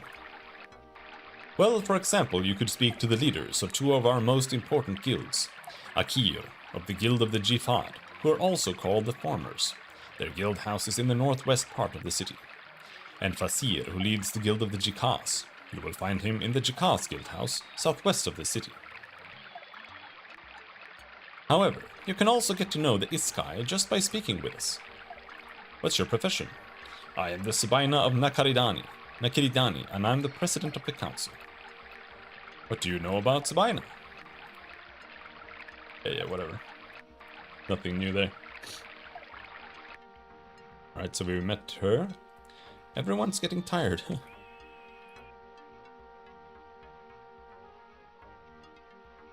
Just walk past the toilets that are just out in the open.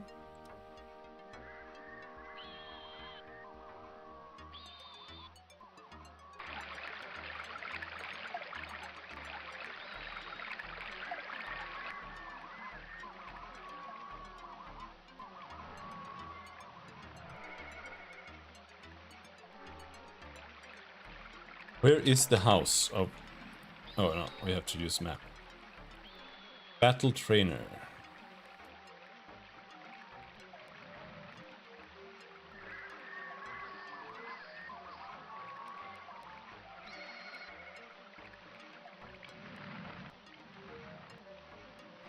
Here? Door is locked. Must be the wrong door then. It is the next house here.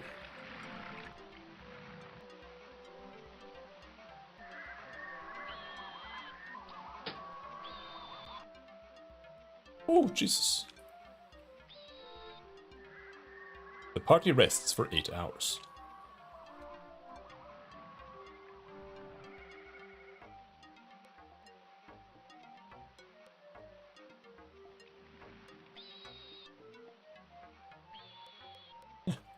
To unlock this thing every single time.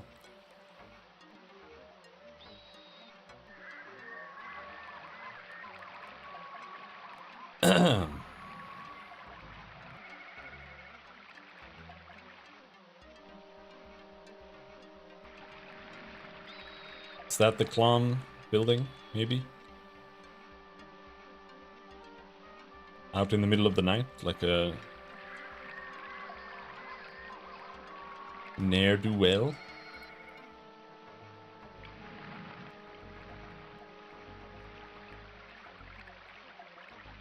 It's the council building.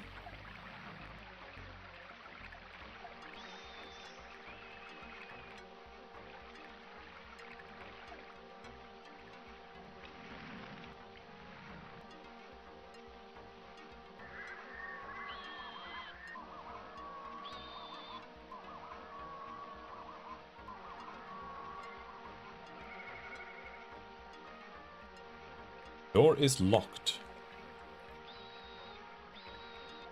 Guild House of the Jihad. Wait, what did it say? Guild members entrance. Where do non-guild members enter then?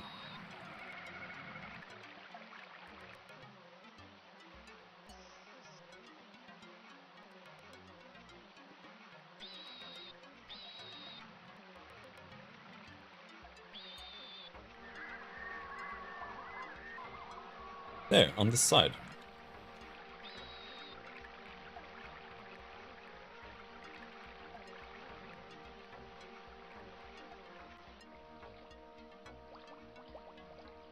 Zarima! Ah, you are the guests of the Hunter clan I've heard so much about. Welcome to the Guild House of the Jihad. Would you like to see some of our guild's craft? Yes, we would like to have a little tour, Elise. Well then, please follow me. The East Wing, where we are now, was built solely for presenting the achievements of the Jihad. Larger families are very fond of these sofas. They're also made of living plant tissue. The surface is soft and elastic. If it is damaged, it simply grows closed again. I thought these were toilets. Here you see a basin where we collect the house's wastewater that is sent through pipe systems in the floor. The plants in the basin purify the water before it is returned to the river through an underground canal system.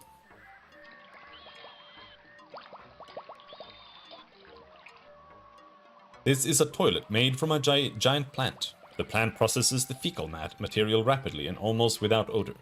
You only have to watch that it doesn't grow too large because of the regular fertilization. If you like, take a look at the house's fountain, a cherished object in larger clan houses. It is found in the south part of the house. I will leave you alone now to explore our guild house. Thank you very much for guiding us, Elise. Surely you're understanding that we cannot buy any of the works of your guild. Surely you understand that we cannot. Heard. Yes, I can imagine that. However, perhaps you would like to speak with the leader of our guild. You will find them in the north part of the house. Farewell. Why is there a child here? Zarima, visitor. I'm very new here. Someone else can give you better information.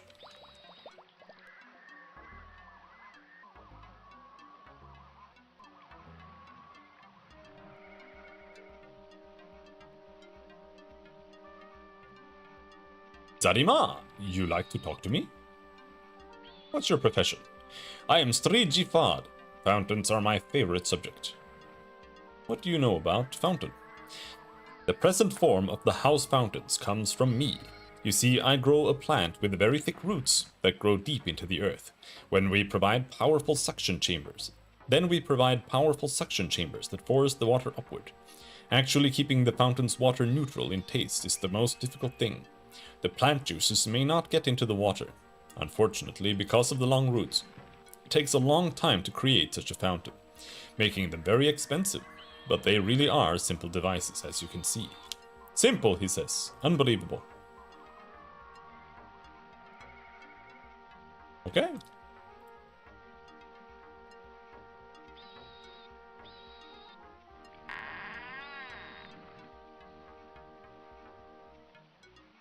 I want to point out that this guy has his cock hanging out. Like, he does not have any clothes. Darima, excuse me. I'm very busy now.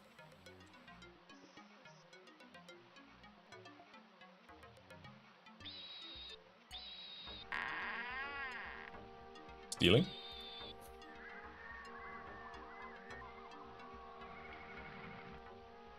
Ten arrows. And a bow. I'll take a bow, man.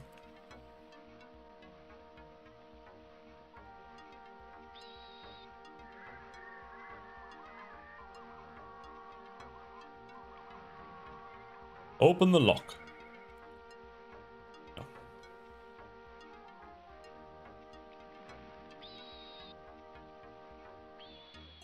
Are you the leader?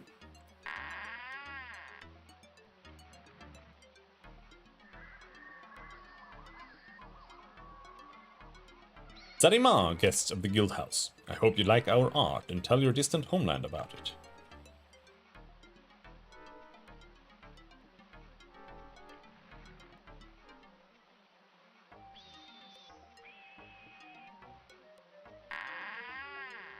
Are you the leader?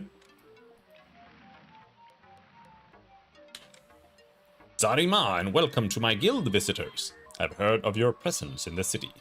So, how do you like our guild house? Very impressive building.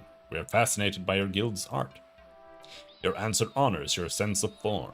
Personally, I believe buildings are the most important things a culture can produce, and creating them is the noblest art of all. What is your profession? I am Stri Jifad, and the head of my guild. What do you know about Jifad? We see what we do here as a mixture of magic, art, and craft. We are one of the oldest guilds in Jirinar, and as you surely know, we are able to create, change, and permanently modify plants into a desired form through magic. This means we can produce complete houses out of living plant material, which are not only beautiful, but also perform all the functions necessary for the well-being of its residents. 3. Yeah. No. Magic.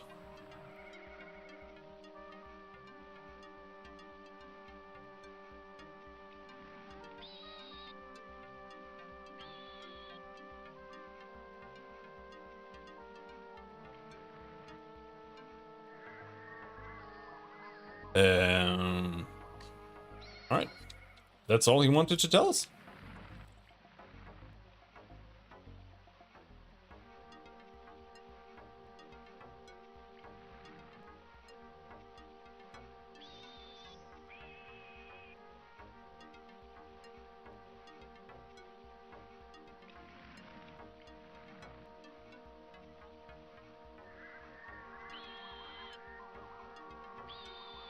Zarima, visitors. What's your profession?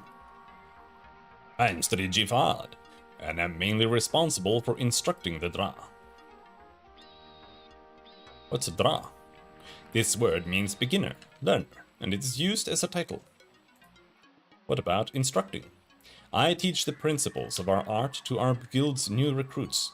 It's difficult because many lack discipline. What do you know about discipline? Yes, a common problem of the young Iskai. Jifad. Yeah.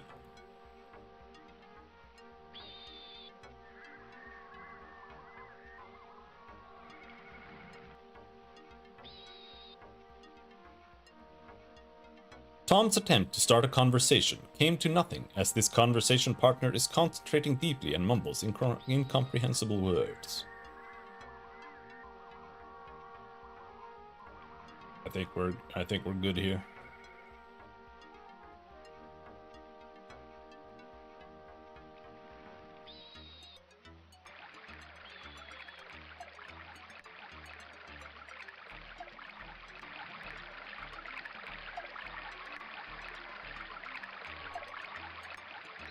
You can't exit here. For whatever reason, only members can go in here.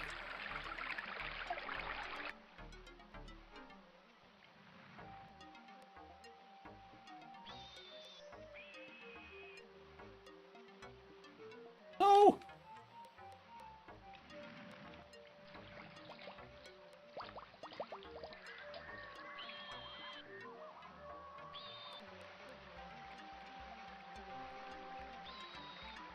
All right.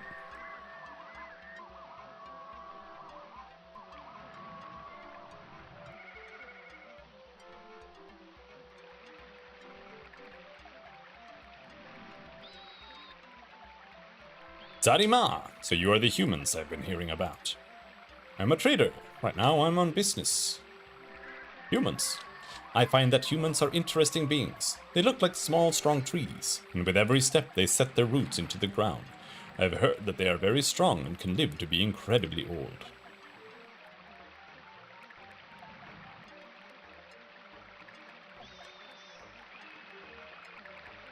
Come here, bro. Zarima! What strange faces in the city. One leaves for a short time and suddenly there are new and interesting people in the city. Hope your journey was successful. Oh, I'm happy to have gotten back alive. At the beginning of the journey I was near the haunted place where old Argrim used to roam. There are some very strange predators there. What's your profession? I am a free hunter and adventurer, and do whatever strikes my fancy.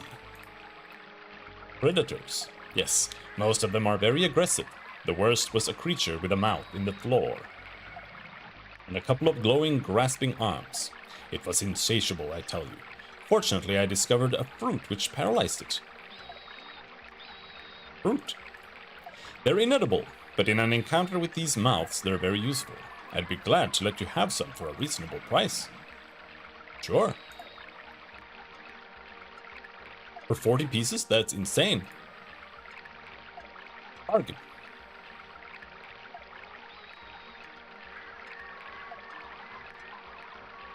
I know, we talked about that. Farewell, Vorik. Maybe we'll meet again. There's a small child here.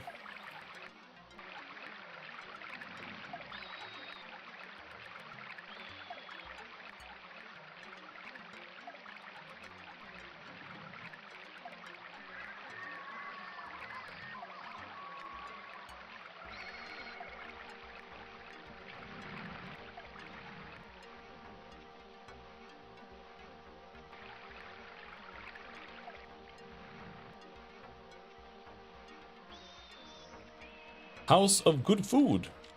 Hey, you got good food here? Whatever.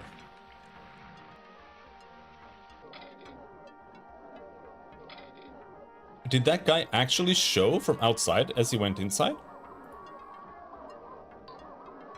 Zarima, and have fun here in the House of the Winds. Zarima, strangers. Be careful of Zir or Viri, the owners of this house. Have you tried Azumi? That's the strongest drink in the city. Zarima! Ah, human beings here in this place. Good idea. You can learn a lot about strange culture from their cooking.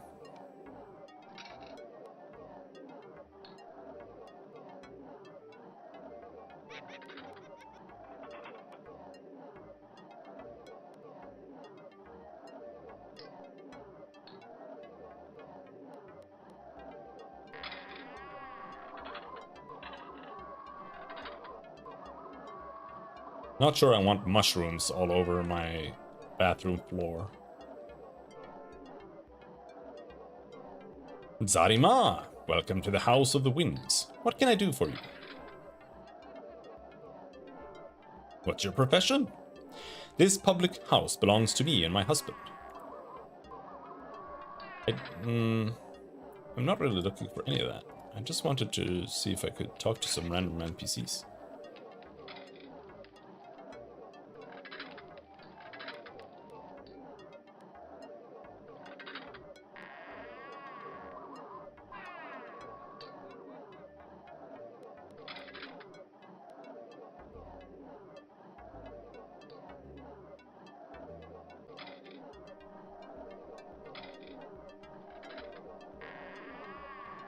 Alright, there wasn't much going on here. Maybe later tonight there would be more people here.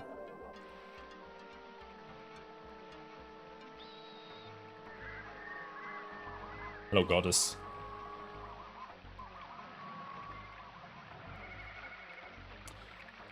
And as such, let's see.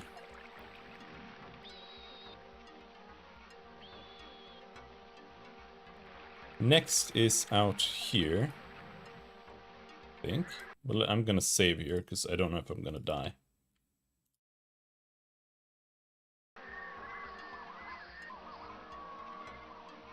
Zarima, and have a nice journey.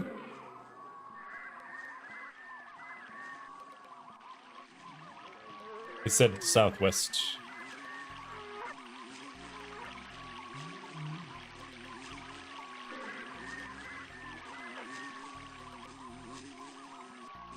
Reek? The slender herd animal looks astonished at Tom, but then ignores it. No, I'm trying to talk to this guy, not the herd.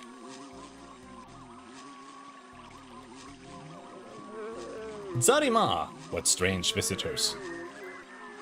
Oh, excuse me. I'm not as refined as the city people. Her. What's your profession? I am a cattle breeder and tend my herds outside. What do you know about your herd?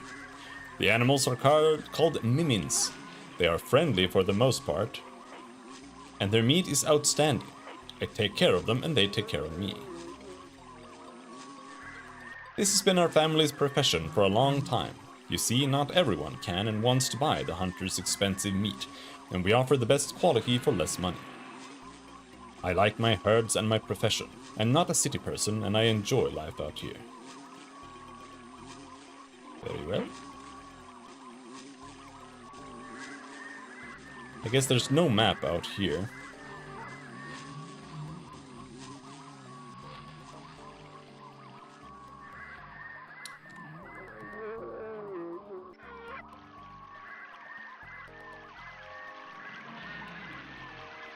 Wherever this place is, I can't find it. There's supposed to be a guild to the southwest, I think. Or was it to the southeast? Attack!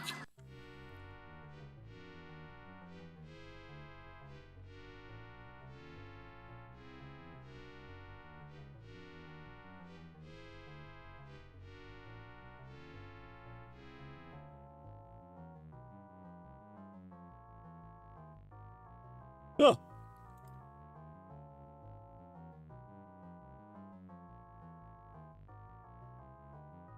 Tom, attack! Attack! Ah! Ah!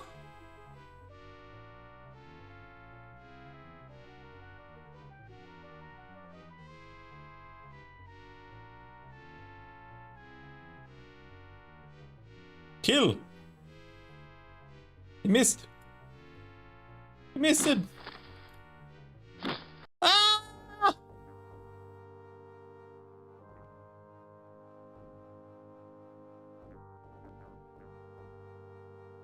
Death ends the journey. Everyone in the party is fatally wounded. They die soon afterwards. Okay.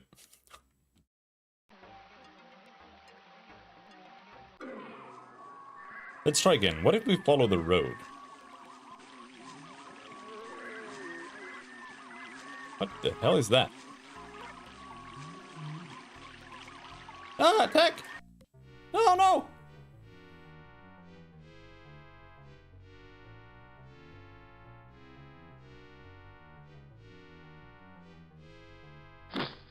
Ah, they do so much damage!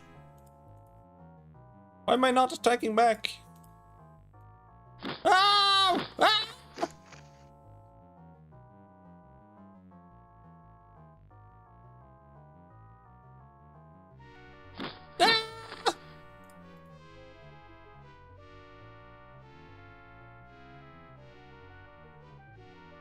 He missed.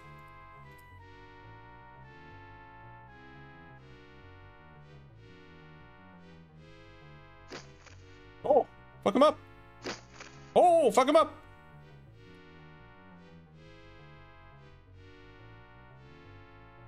Fuck him up.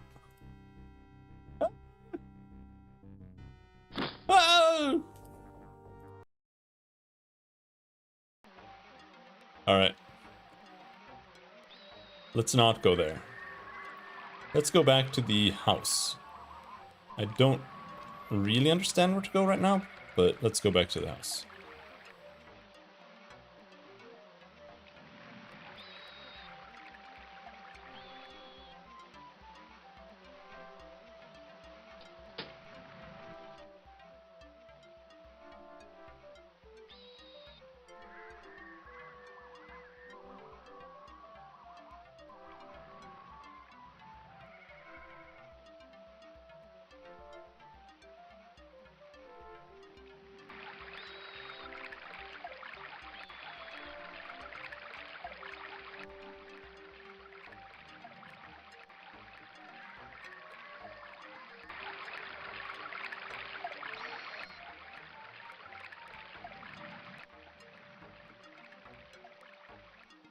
Darima, my guests, did you want to speak to me?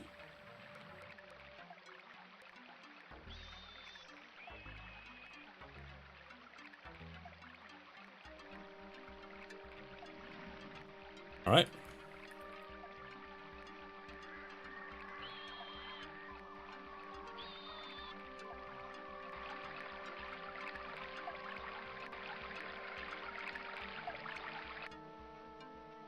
I wonder if it's just like a time thing.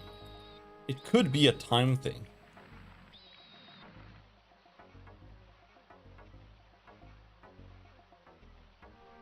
Oh, I didn't mention that I'm the clan's chief cook? Oh, maybe I didn't talk about this one. Kitchen. Even before I grew up, I liked to cook, an unusual occupation for a child. Now I can say I'm one of Girinar's best cooks. You have made me curious, Greedy. Would it be out of line to ask for a little sample of your art? With the greatest pleasure. Here is a specialty made of dried meat wrapped in vegetables. It remains good for a long time and is ideal for travelers. Oh, 6 rashes, thank you.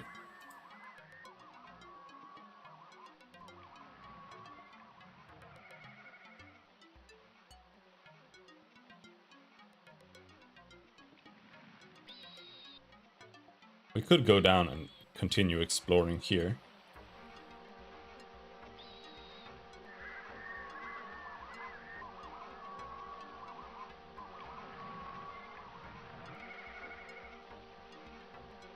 I find it kind of funny that you have to sacrifice an entire character to hold a torch. To just a barrel.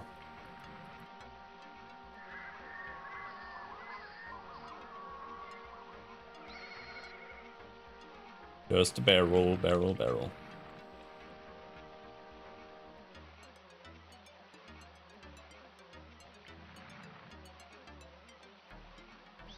Hail, Grug. Welcome to the stream. Just a barrel. We don't find any functional things in the wreckages.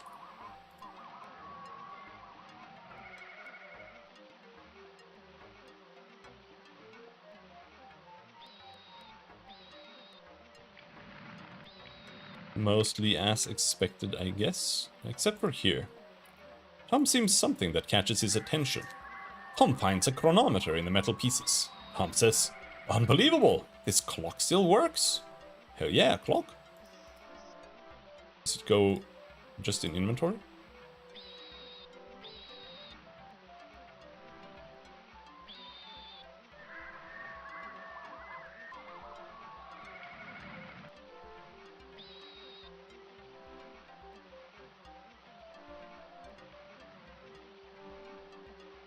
Why 2? To what? Wait, what are we talking about?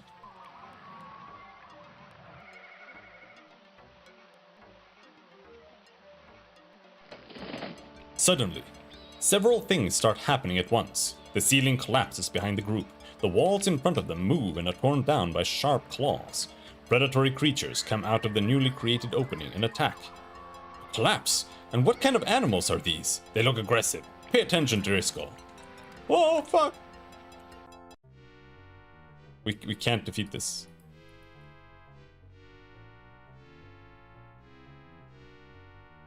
Who by Grog?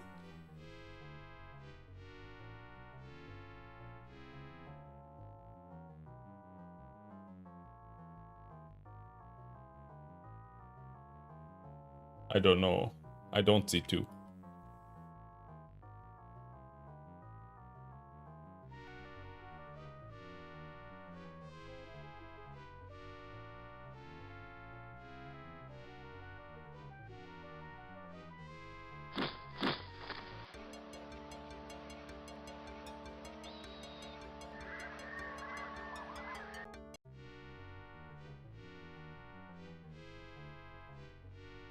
Can't fight this.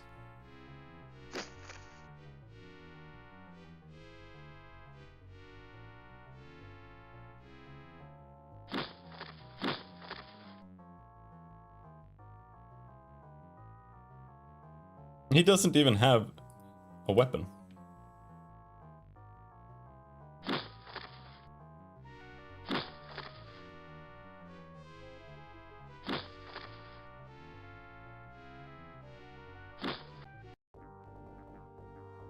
Okay.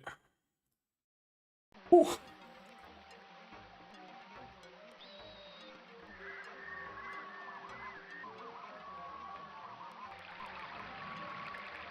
Okay. Not sure what to do with that.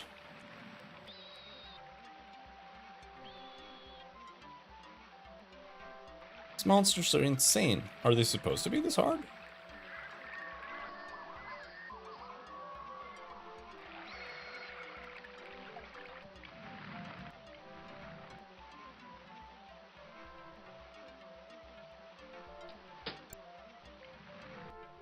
Did I not equip the sword? No.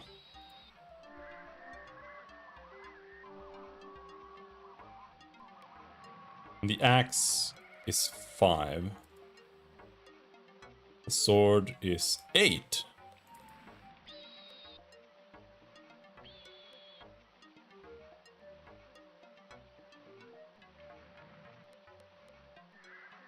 Okay.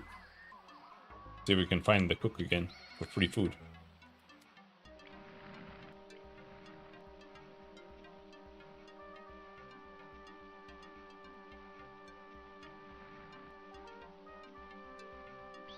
Hello, Volpis. How's it going?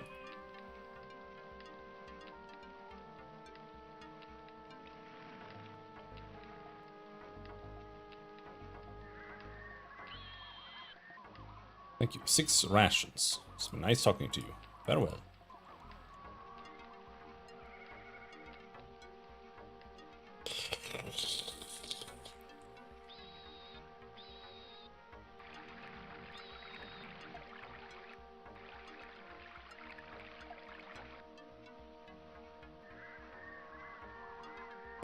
I think this is one of those games where you almost wanna have a walkthrough with you.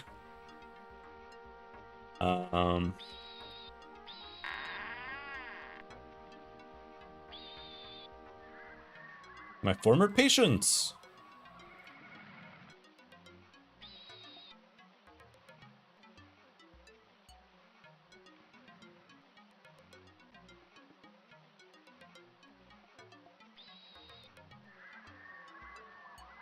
Uh-huh.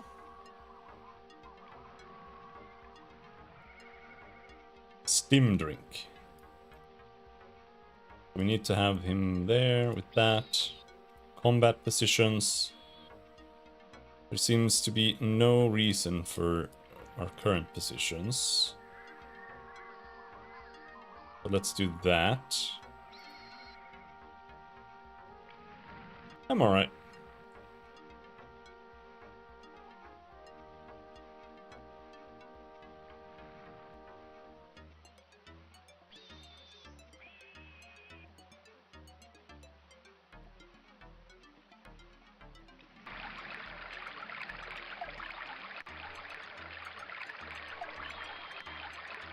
Alright, let's go down and give it another try. I don't know if you're supposed to be able to kill them, or if that's just like a, hey, you're looking around too greedily and now you're dead kind of thing, I guess.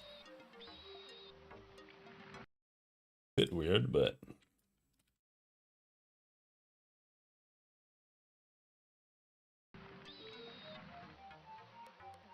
I do remember that, though.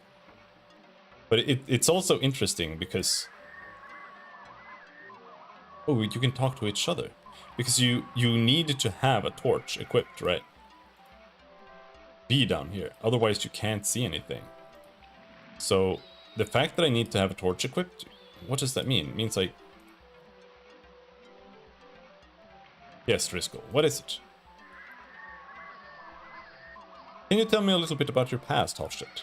Yes, I'm sure it can't hurt if we get to know each other a little better. Well, I never knew my father. My mother was a self-taught programmer in Germany. She worked for the same Euro-Japanese multinational corporation which built the Toronto. I grew up in the sheltered world of the company kindergarten and schools. It gave me the opportunity to obtain a first-class education. In spite, or rather because of this company-influenced education, I broke out of the company culture and spent my idealistic years in several environmental organizations. I later entered government service because I saw it as the only possibility to practice xenobiology on site without having to work for a multinational corporation.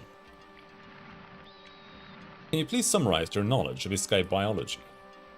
The Iskai Fascinating beings. Let's begin with the similarities to us humans. They are warm-blooded mammals, built much like humans, although they are taller and thinner than we are. Naturally, there are more differences than similarities. In general, they are not as strong as human beings, but they're very fast. They appear to have developed from predators, but they eat both meat and plants. The Iskai have a prehensile tail, which they use so cleverly that it is almost like a third hand. Their life expectancy is less than ours. It amounts to about 30 or 40 years. Their body is covered with very short but thick fur, and many of them have belts of longer fur over the breast and hip area. There are many color variations of the fur and the long hair on the head. There are pieces of horn on the head and on the main joints, as well as on the fingers and feet where they act as claws. The sensory organs of the Iskai are outstanding. Their sense of smell is better than that of humans. The high range of their voices indicates that their hearing spectrum is shifted up above ours. I've gathered that the female Iskai apparently are only fertile for a short time of the year. As far as the differences in social behavior are concerned, we are both learning from our discussions with the Iskai that there are astounding parallels, as well as great differences. Can you tell me about Toronto? We have to find out where the Toronto landed and then try to get there. It's not super helpful. William Shatner vibes? Maybe so, maybe so. I'll find something useful in this chest. Weapons!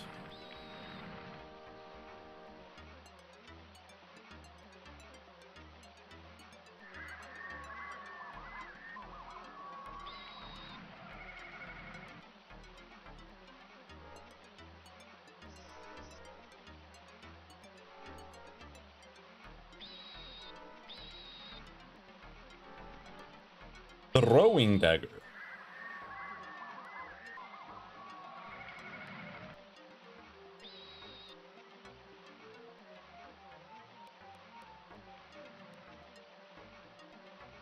Nobody wanted to buy the fork, so let's get rid of that.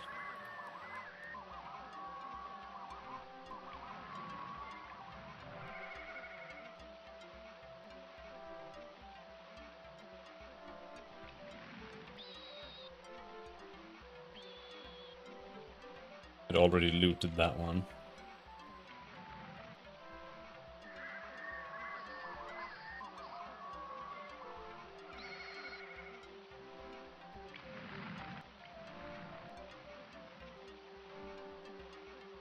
When it's food.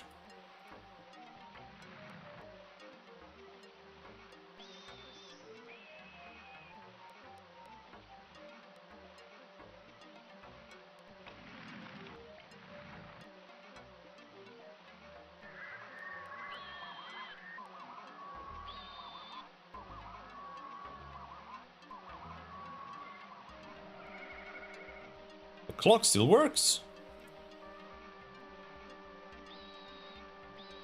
Now let's save. Basement.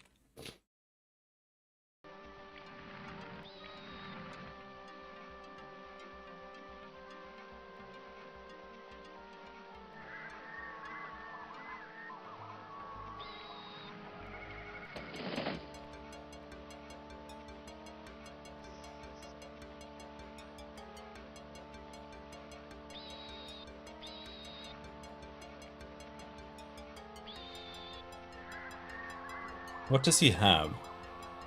He's better at close range combat, yes.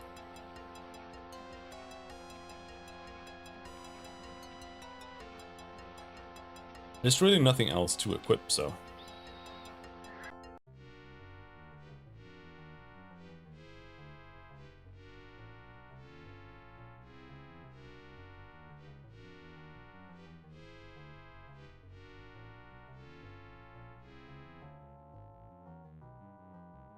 Let's try to attack the same one to death.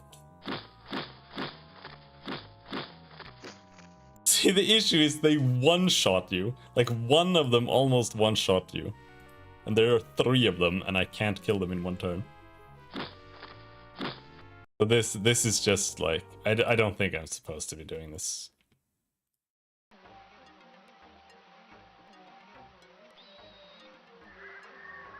Let's instead go back where we came from, because now I have a clock.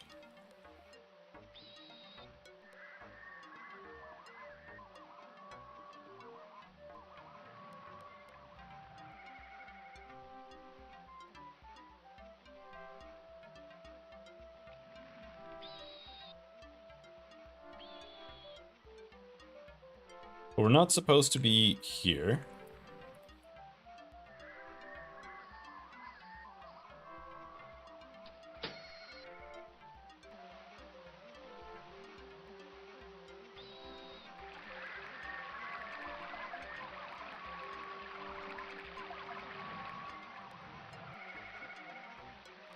So we were supposed to wait until that person's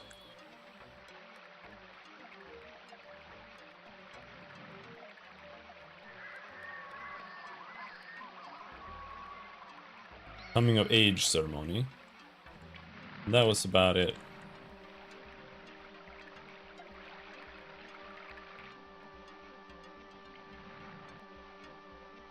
There. It is almost nauseating walking around like this. The FOV is so poor.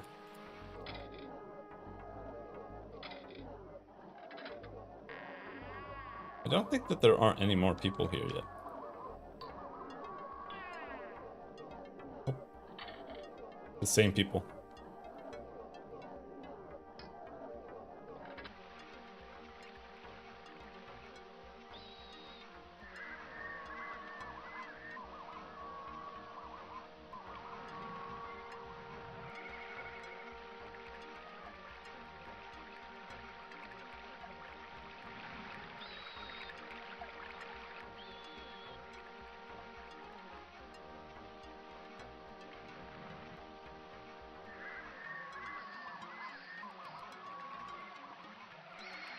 There we have an exit.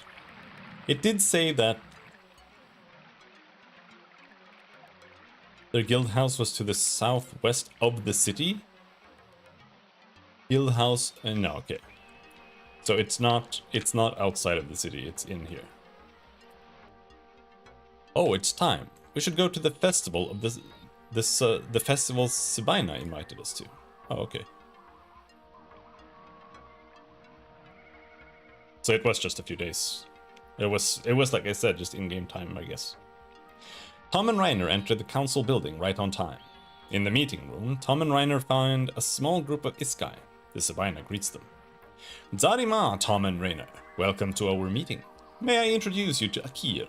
He is the head of the Guild of the Formers, or the Jihad, as we say. Zarima. And this is council member... The Sabina is interrupted suddenly when a masked figure storms into the room.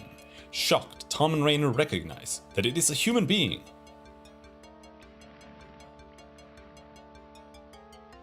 Before anyone can react, the human shoots a small arrow. Akir collapses. Stirik, seize the human!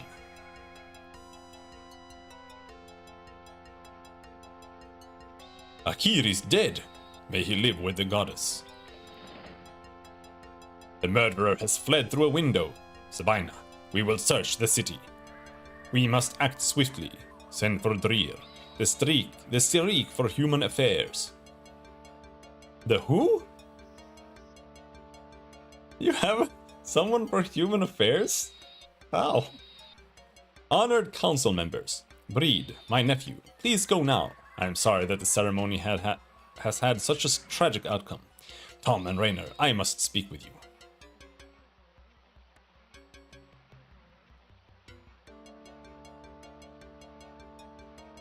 Tom and Reiner, this is a difficult time. Some will assume that you had something to do with the murder for the simple fact that you are humans. I do not know your race well, but I believe you are just as shocked by all this as I am. Janice, no one ever told us that there are native humans on this planet.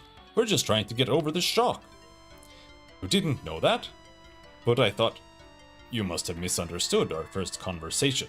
You would have gotten to know your fellow humans on the island that we were going to take you to. Oh, okay. You speak as if your offer can no longer be kept after what has happened. So it is. Unfortunately, I must inform you of our people's laws relevant to this type of crime. In order to compensate for the often undisciplined nature of many Iskai, there is the law of family responsibility. Thus, to discourage transgressions, the entire family of a criminal is responsible for his behavior.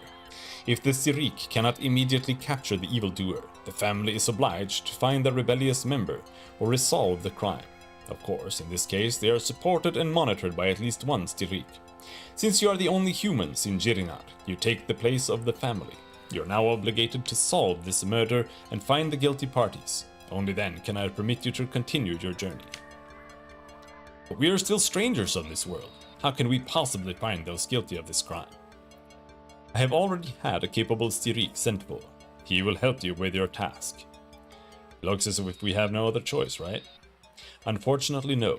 I cannot overrule the laws. I can only wish you good luck in the hunt for the fugitive murderer, and whoever gave him his orders. You're sure this was ordered by someone? Without a doubt. The murderer belongs to a human race who are famous for their assassinations. What?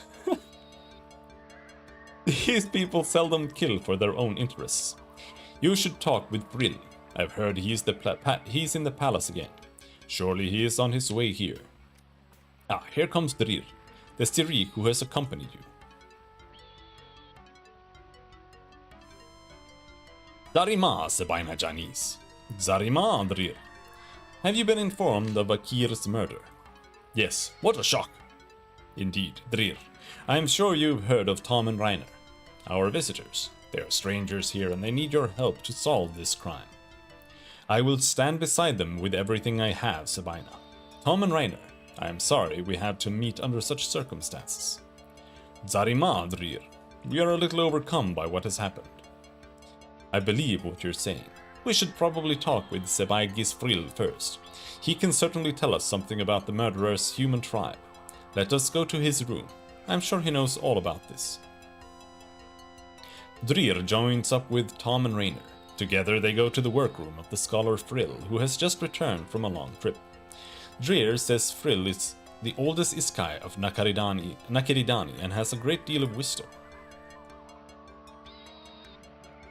Zarima, foreign visitors. My name is Frill and I serve the council as a scholar in history. What horrible events you had to go through. I am sure it is not easy for strangers to be subjected to our laws. I am trying to help them in any way I can, Sebai Gisfril. Naturally, Driller. They are in good hands with you.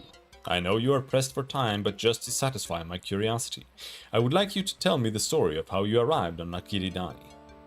Filled with a strange feeling of trust toward the old Iskai, Tom tells Frill about their origin, the trip and the humans' original intentions on this planet.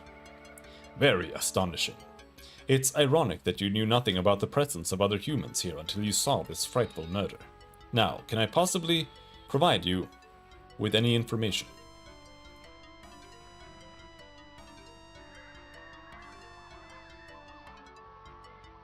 From your title, I take it that you have gone through the Sebai ritual 20 times. Therefore, are you actually over 600 years old? That is true. My interest in this world and its history keeps me from getting weary of life, as so often happens with Sebai. And it is my knowledge which keeps causing the council to make me a candidate. What is the history between humans and Iskai on this world? The time when humans first appeared is hidden in the darkness of history even for me. However, unlike many others, I do not believe they originally came from this world. You have confirmed my theory. However, relations between humans and Iskai have not always been peaceful, especially during the early centuries after humans arrived. There were repeated wars with the Iskai. Apparently, these early humans considered it normal to take territory by force. However, as time went on, the conflicts became less frequent. The last altercation was over 156 years ago. Over 156, so it was 156 years ago.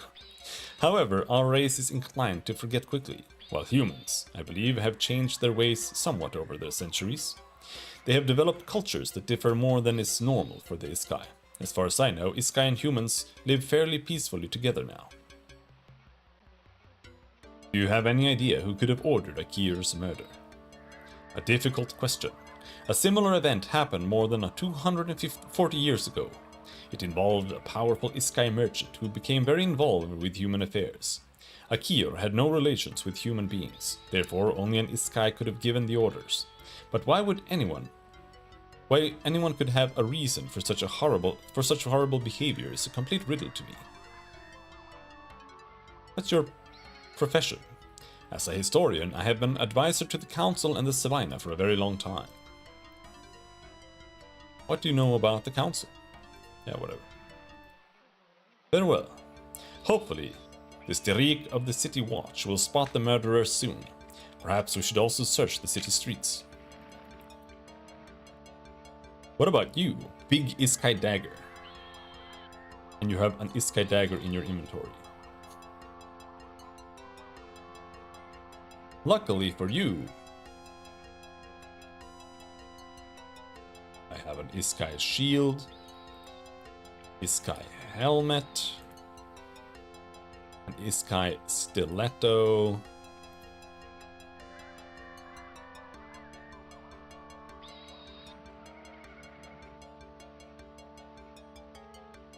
yes, can you please carry some more?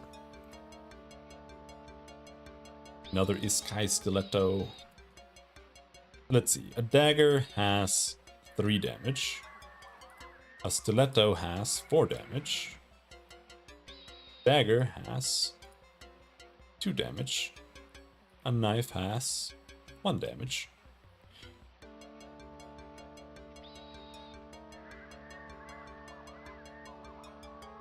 Is there any reason for you to not use a regular sword? Oh! He has a dagger in his tail.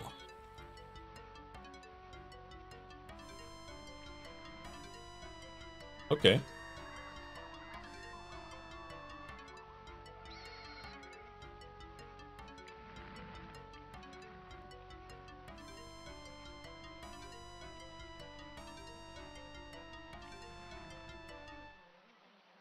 What can we equip there? Does it have to be an Iskai weapon for that? Yes. Big Iskai Dagger does 3, 4.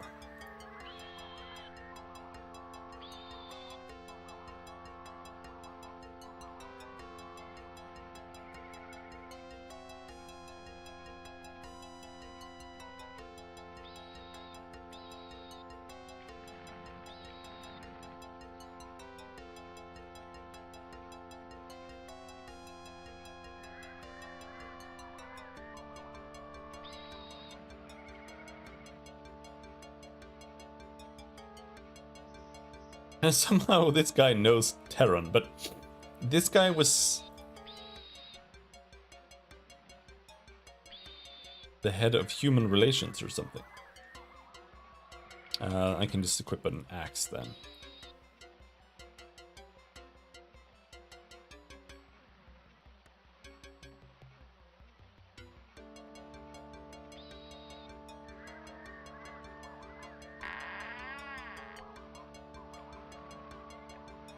Drir, the murderer has been seen in the vicinity of the guild house of the Jikas magicians.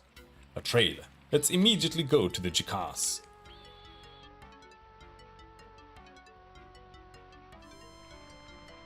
They all hurry to the guild house of the magicians of Jirinar. The Jikas. The murderer can't be found in the streets, so they enter the house. Tom and Raynor, as well as their new companion Drir, enter the guild house of the Jikas magicians. They are accompanied by 2 Styrik, the local police. First they meet Sira, the daughter of the murderer Akir, who has defected to the guild of the Jikas. Have you heard about the death of your father, Sira? Yes, I never even got the chance to speak to him again. Oh, goddess, it is... Do you know who's behind the murder? I grieve with you, Sira. No, we still have no clue. However, they say that the fugitive murderer has been seen near this building. Pasir, the head of the Jikas magicians, enters. Zarima, I have heard about Akira's murder. What brings you to us? The murderer was seen near your guild. May we look around a little? Of course, we have nothing to hide. Come.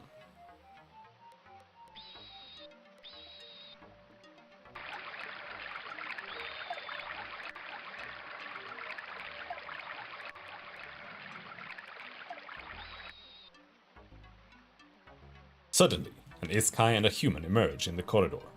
He is the fugitive murderer. When the Iskai notices he has been seen, he throws a glowing seed.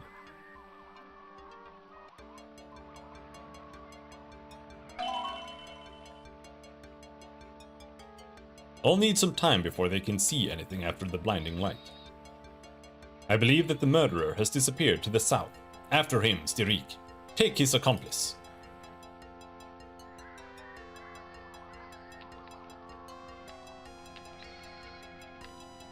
Damn, he escaped through a window again.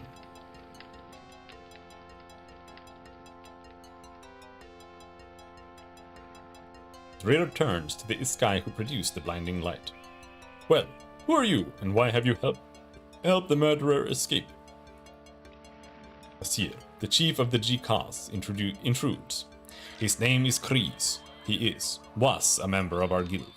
Kreese, you miserable Skorek. Why did you let the murderer come into our building? But Fasir, you yourself gave me the order, and now you want to sacrifice me. That won't get you anywhere. You paid the murderer yourself. What? Are you out of your mind, Rir? Don't believe a word of it. I had nothing to do with this thing. I know the reason for the hostility between you, Fasir and Akir, very well. You have a motive for the murder. After all this time, after all these years, would I choose this time to... Styrik, please take Kreese and Fasir into custody until we have caught the murderer and have found the truth. Rir, I would like to leave. I cannot stay here any longer. I have to be alone and think everything over. Rir turns to Tom and Raynor. We almost had the murderer. In any case, he's no longer in his house. In this house. Perhaps we can still catch him somewhere in the city. Good. Rir, we'll go. Only one more thing. What is the story between Fasir and the murdered Akir? Well, to make a long story short, Akir was once married to Fasir's sister. On a hunting trip with Akir, Fasir's sister lost her life. Fasir blamed Akir for the death of his sister, since Akir insisted on the trip in spite of bad weather. That is the reason for their lasting enmity. Now let us search the city. Let us save this. Let us save.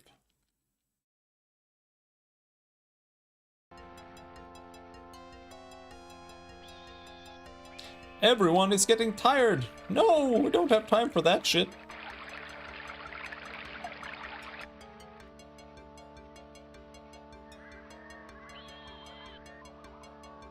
Where do you even exit this building? I haven't been in here before.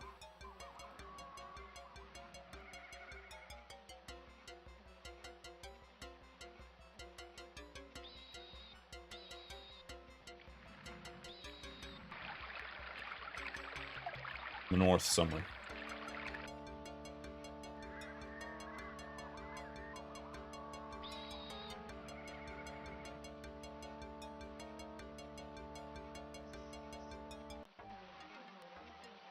Styrik comes up to Drir and says breathlessly, Darima, Drir.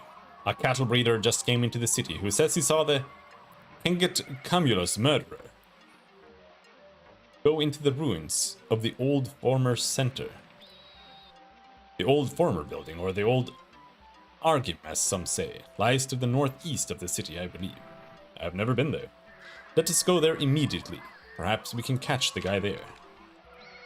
How about we go and rest first?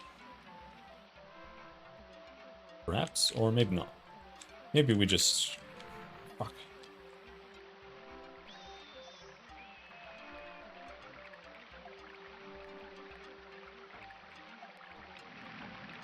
This way.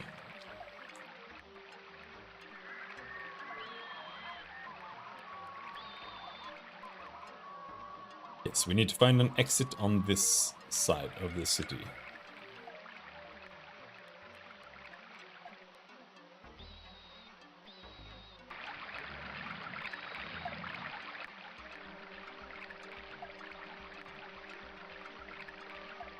I'm not so sure there is one.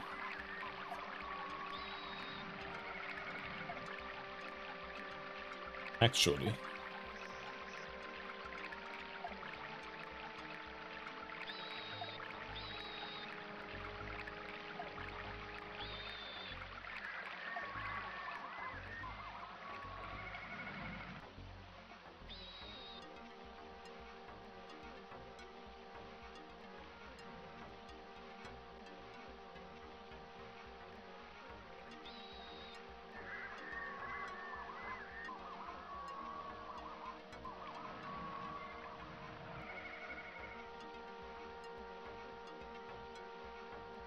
That's a no.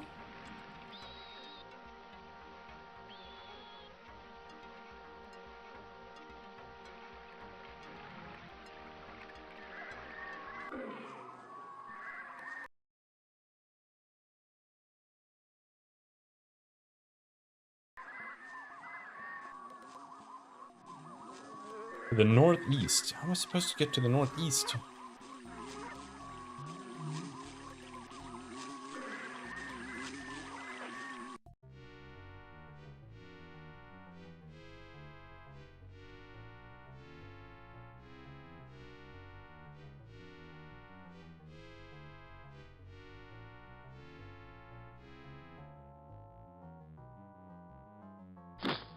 Ah, fuck!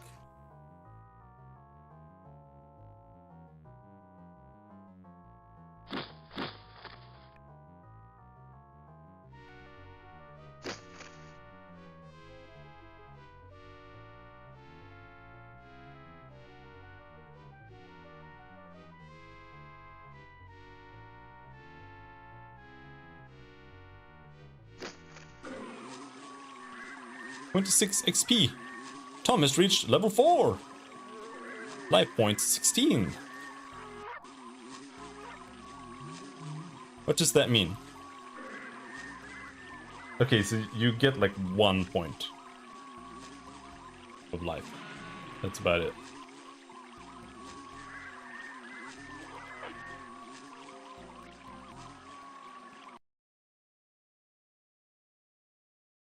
Holy shit. Combat in this game is insane.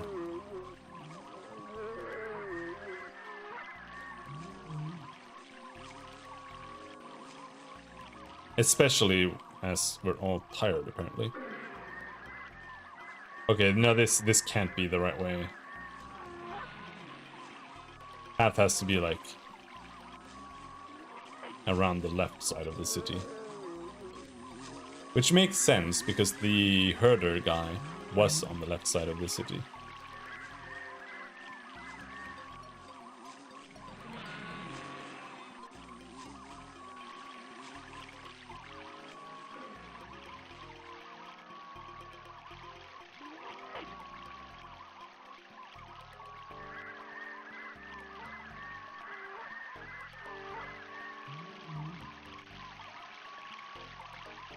This fella.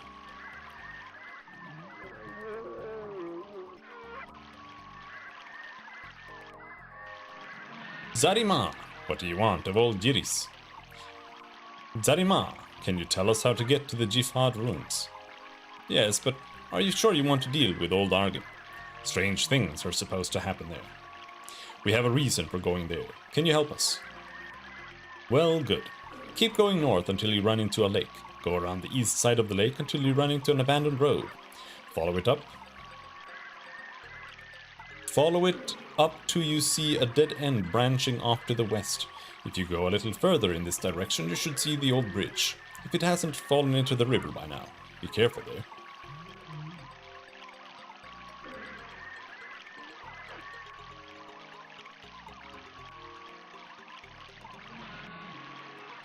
That was way too complicated. How am I supposed to follow that?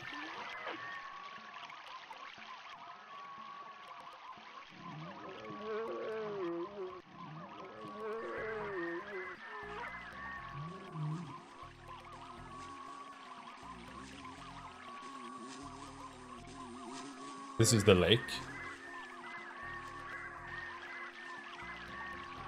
Do we rest? Party rests for 8 hours. Oh no, it's fucking Super Night.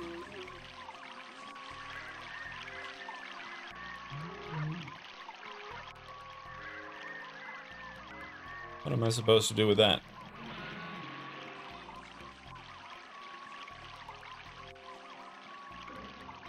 We have to just rest further. No, we're not tired.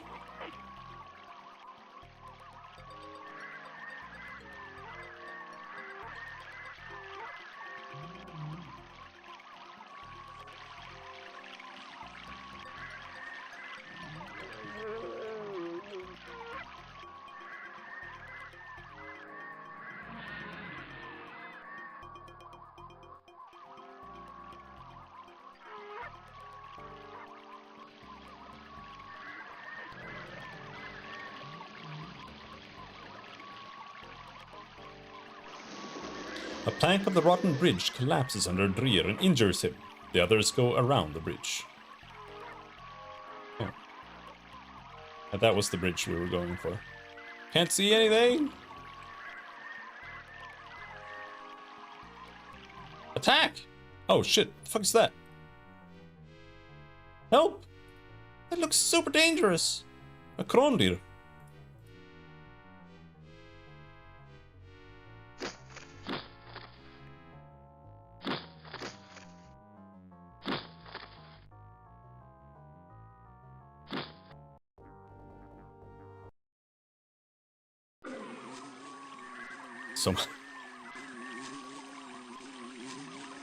So much for that.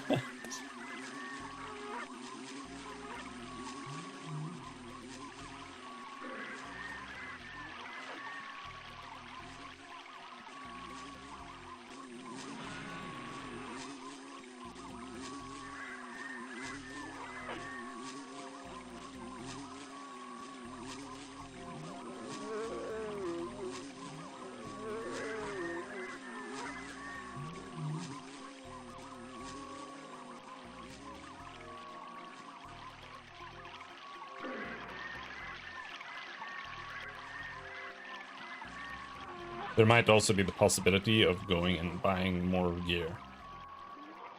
But it didn't look like they sold much for humans.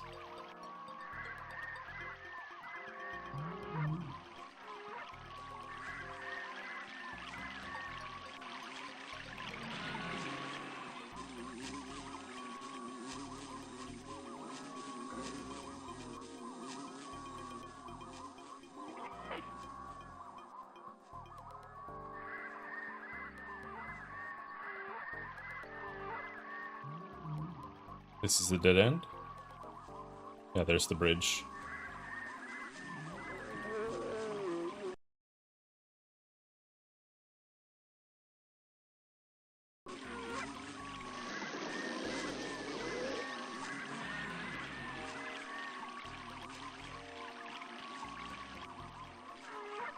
Maybe now we can tell if we're getting approached by a Krondir.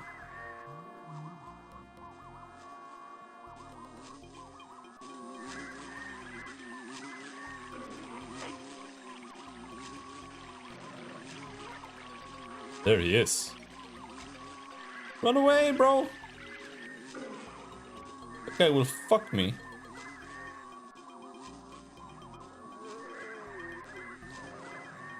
Especially since I have like 0 health.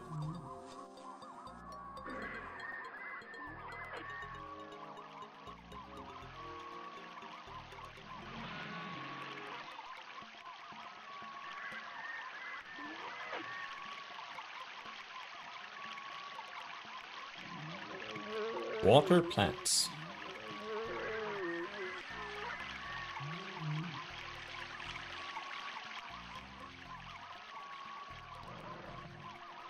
Oh, not another one.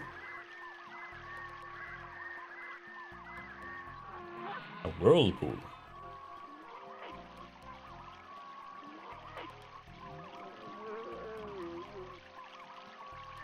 They do so much damage. That tells me a little bit that maybe I don't have gear and I need to go and buy some. But I don't have any money either, that's the thing.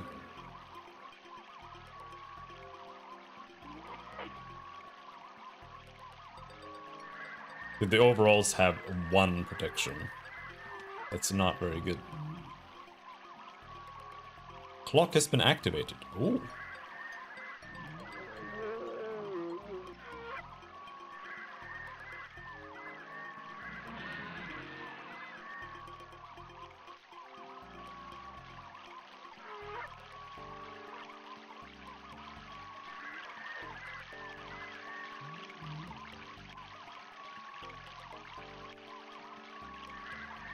I feel like I just have to wait, because I need to rest, but I also don't want to wake up when it's in the middle of the fucking night.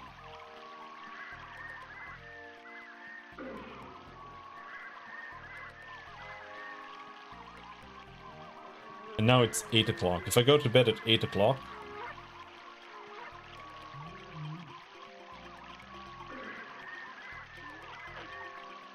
gonna wake up at like 4 a.m.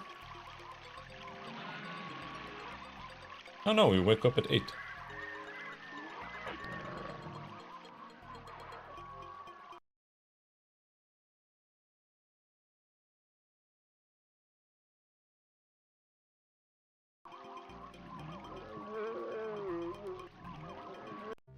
There's 2. Okay, fuck that.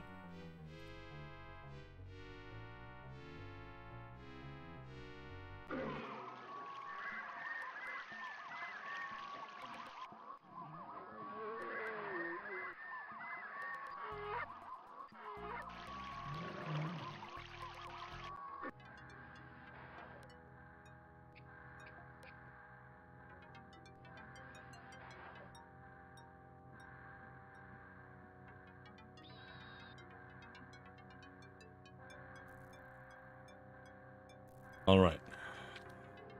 Now comes the scary part. Where did I... Where's the exit, man? Where... This is the exit?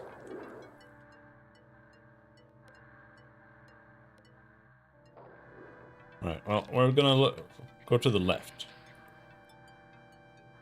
Strangely shaped bush. What does that mean? As soon as the ritter touches the plant, it begins to glow in all colors of the rainbow. What does that mean?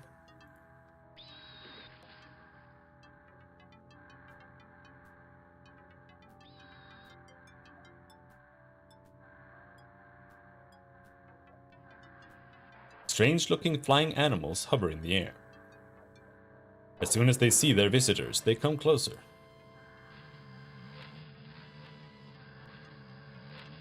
Just hoping that it's freaking paused in here. The flying animal reaches Reiner. Its curiosity appears satisfied as it utters a strange sound and then flies away.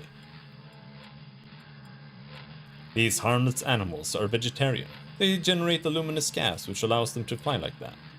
Oh, okay. Jesus Christ.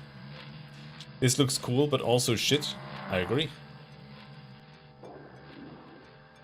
Oh, wait. Oh, you only need to have the torch in your inventory. Okay. That's so much better. Light chainmail. Now we're talking. Big battle axe. Heavy short sword. Now here's the question. Who can wear it? No. This item is broken. Wait, what?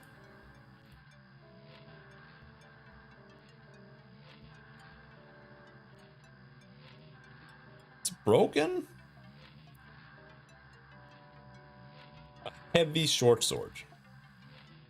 Very strange thing to say. Like the art style of olden games like this, so do I.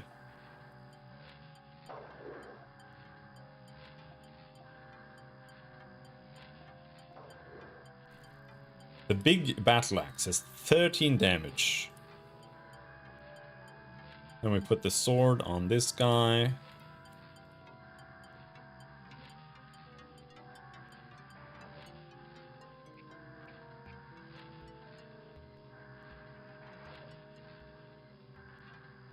And you...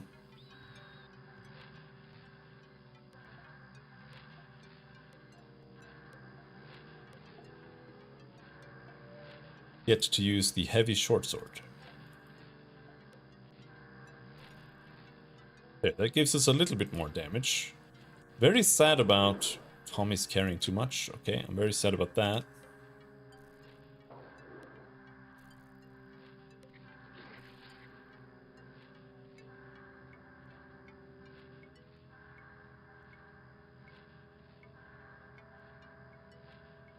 All the jars I looted in the beginning of the game that don't sell.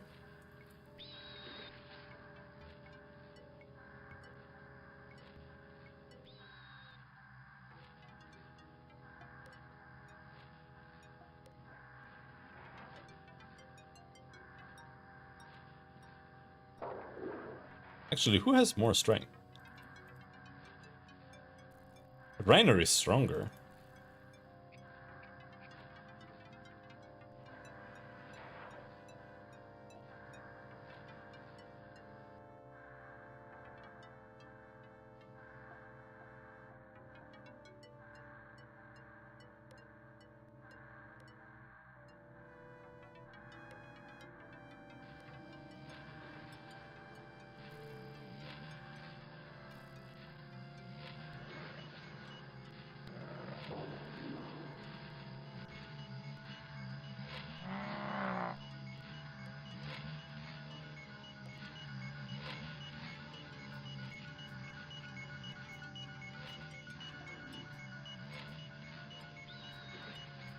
It's making all this noise, man.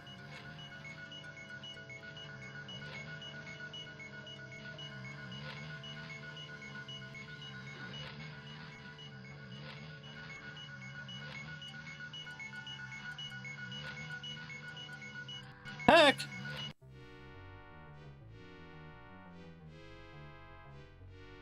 Alright, everybody kill that guy first. Please avoid getting obliterated in one turn. Oh, thank you. Armor is good, I believe. Oh.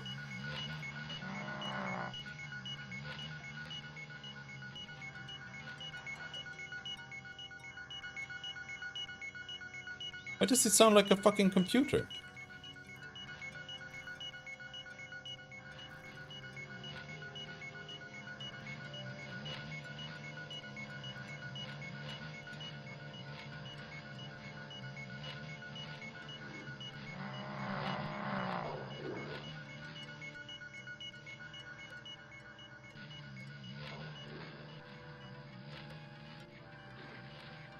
I wish it had better, like, strafing.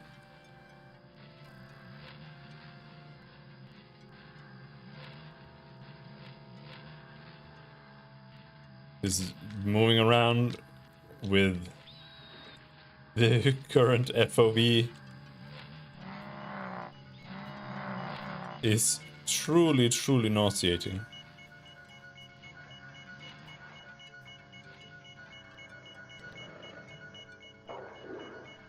Aw, fuck me.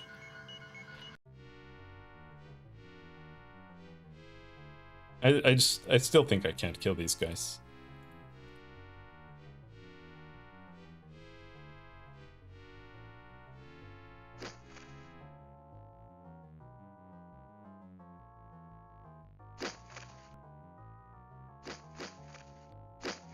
Okay.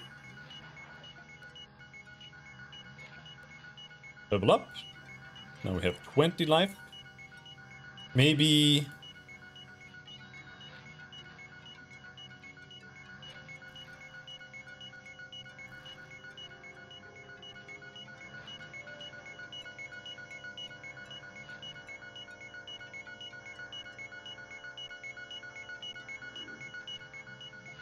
it's making all this noise.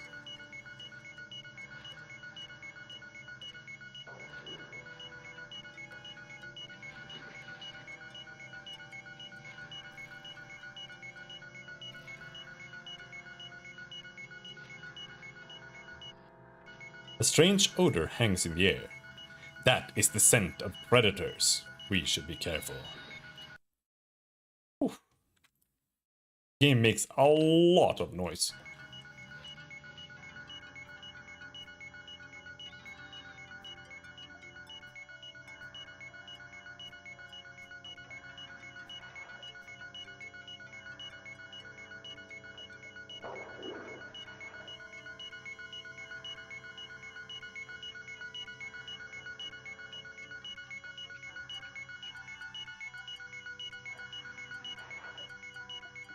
Fuck! Holy fuck! Come on, there's no way. There's like a million of them. They one-shot me, dude.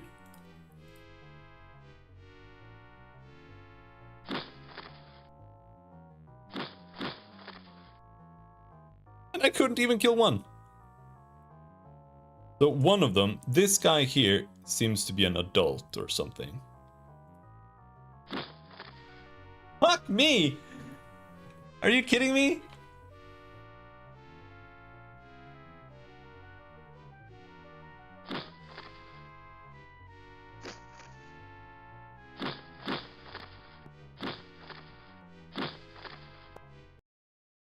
No.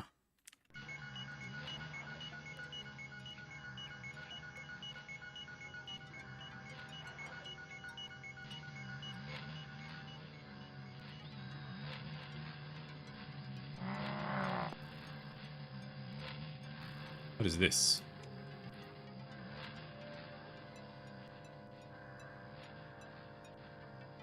I feel like I have to have an old school approach to this. And the reality is that I probably need to grind. I actually just need to grind.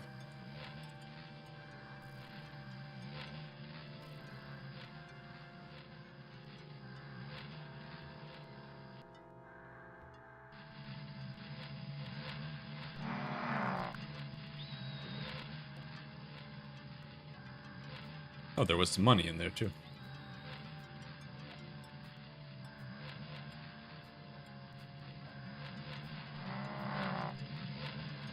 You can't attack them, okay.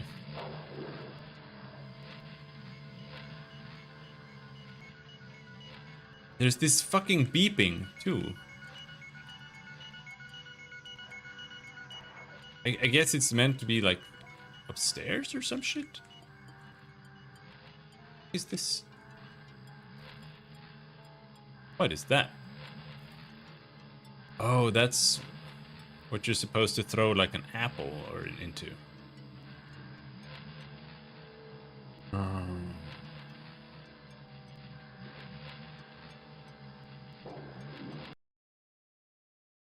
But it costs like 40 to get through there. I should buy a couple of those.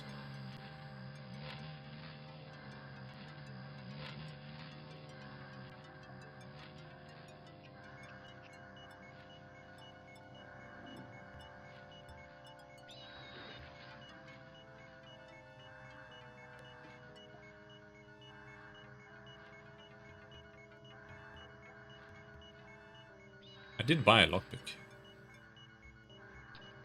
Oh! Big Iskai shield. And an Iskai sword.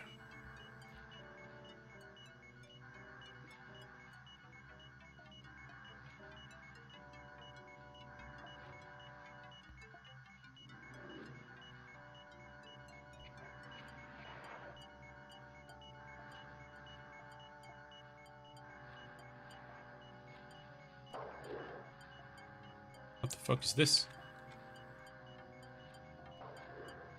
A root-like object. It is mobile, but doesn't appear to be aggressive.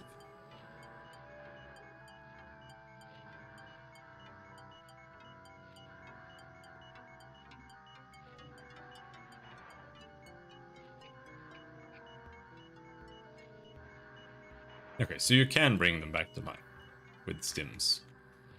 But now I'm gonna die again walking through this. It does 16 damage every time you want to go through it.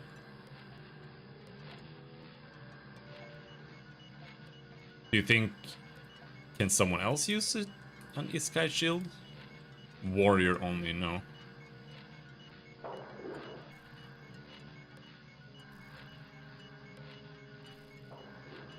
Right. Oh. So certain weapons have different, like, hit rates. You can see here. The axe has 13 damage. But it has a much lower hit rate.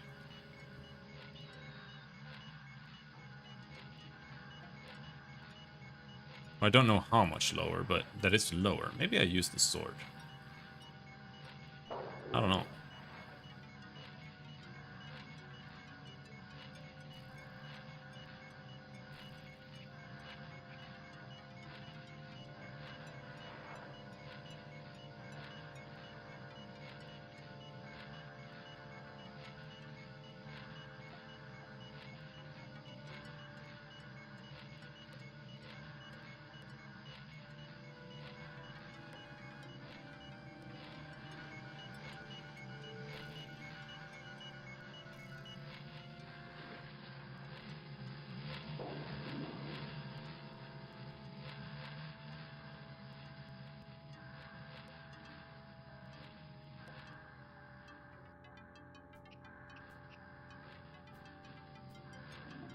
Alright.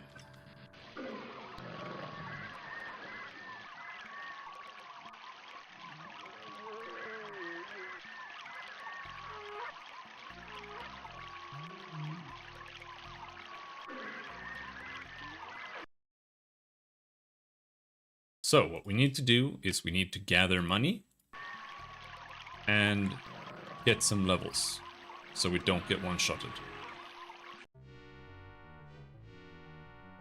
So we managed to kill one of these inside, but I think there are different like levels and types.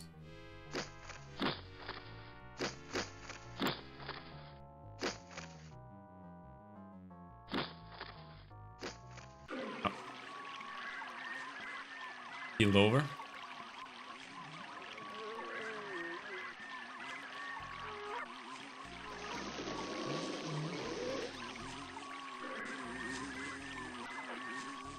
Alright, let's head back. Rest and check out the weapon store. Hopefully before it becomes way too dark, but I think I know the way now. More or less.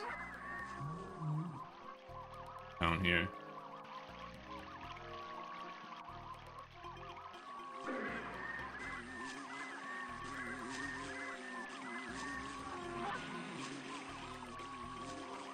For real though, the noise is, holy shit, there's so much noise.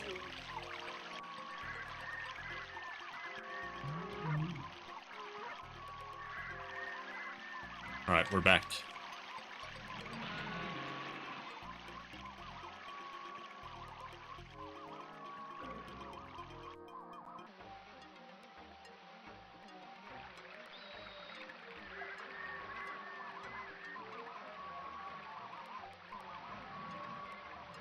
We should go to the old farmer building as quickly as possible.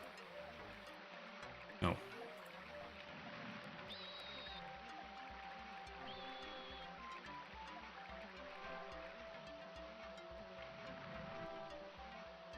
I can't do that. It's too fucking dangerous.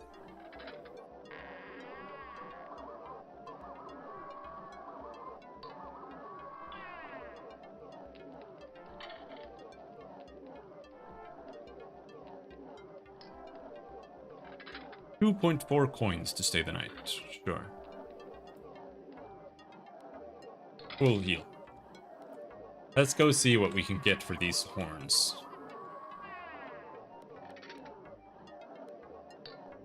Maybe this broken chainmail, I guess?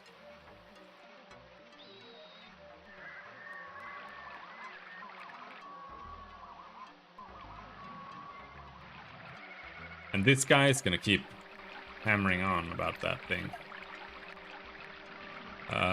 Let's see. Merchant, weaponsmith.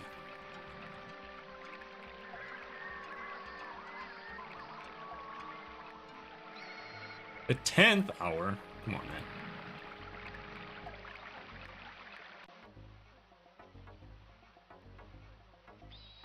Hello, brother.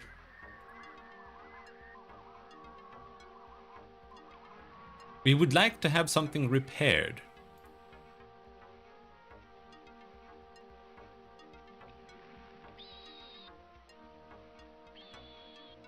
What about the light chainmail? Why isn't that in there? Oh, there it is. Party does not have enough gold. How much is it?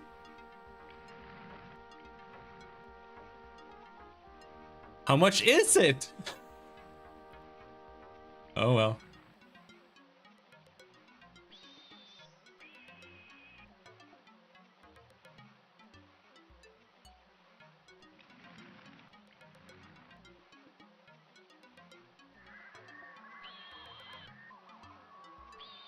I have way too many weapons here. And sell a few.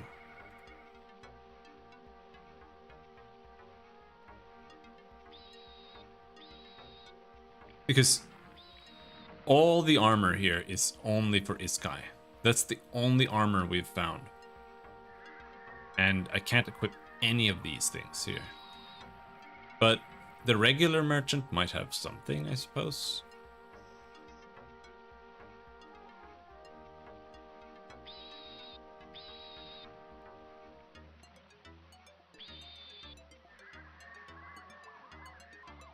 A double stab.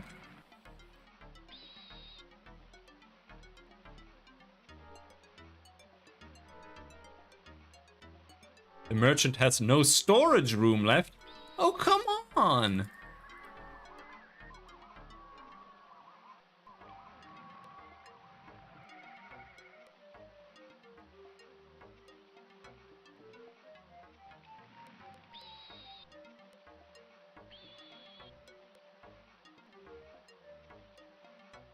Can I afford it now?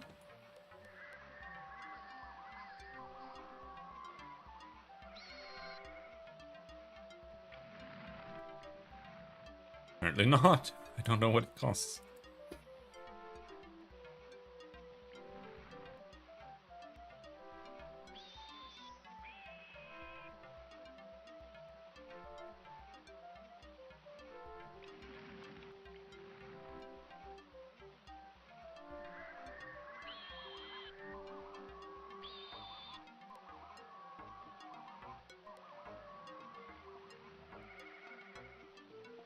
Nope. Maybe we can ask him about it. What do you know about this item? Not interested. Okay.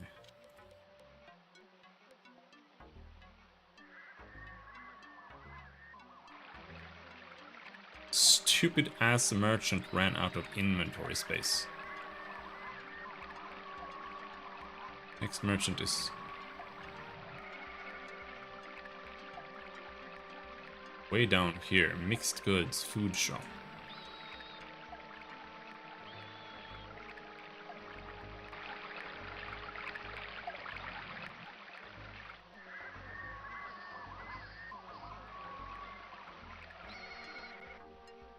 I think if I can repair that thing, that'll change everything.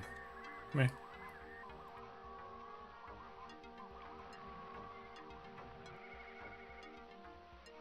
Alright, so Krondir, try. 6 coins. That's nothing, bro.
Iskai's shoes.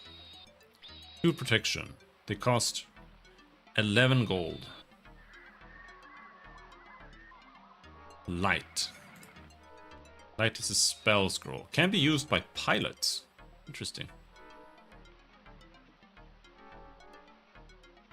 Green healing potion. Compass.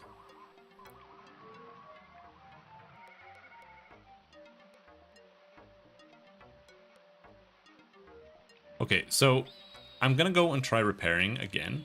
If I can't repair, then I'm gonna come back and buy a pair of shoes and a healing potion.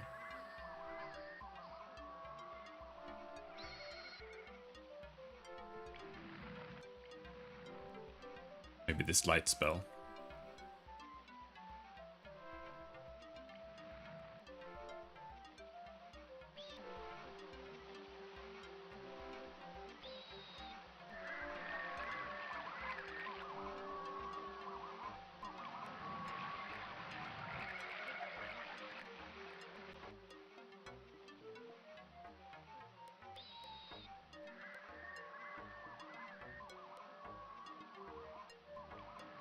62 coins.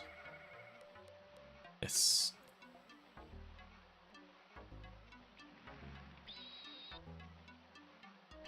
Nine protection. That's a pretty big step up from 3. 3 to 11. Does reduce your combat skill, but maybe now we can go and actually fight enemies without getting obliterated.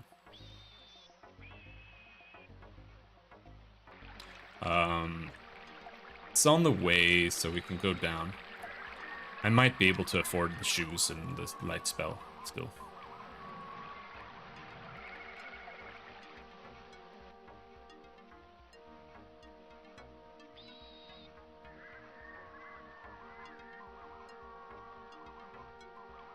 Yes, I can.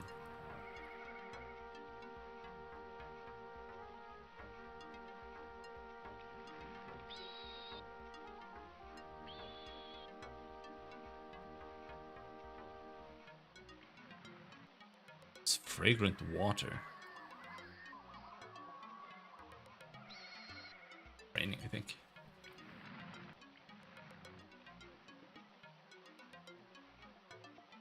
And I feel like we should have more of these tools. Though that costs everything, but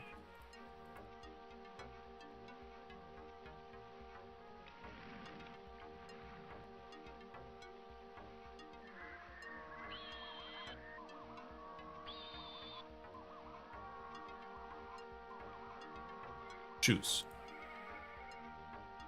What is this guy's profession? Scientist.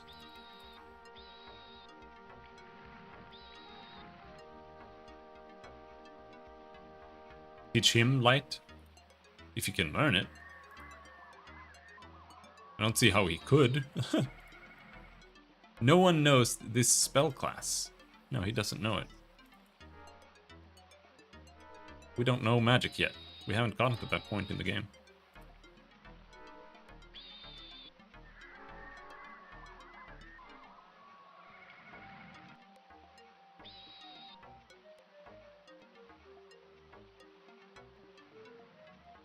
Alright.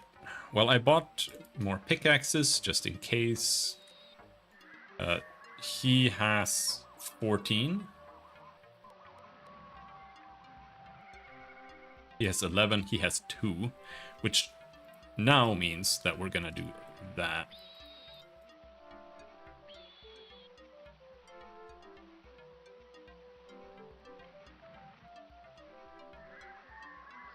Like, ideally, he should have a ranged weapon or something, but I only have... Like, I can buy arrows. Right now I have 0 money, but...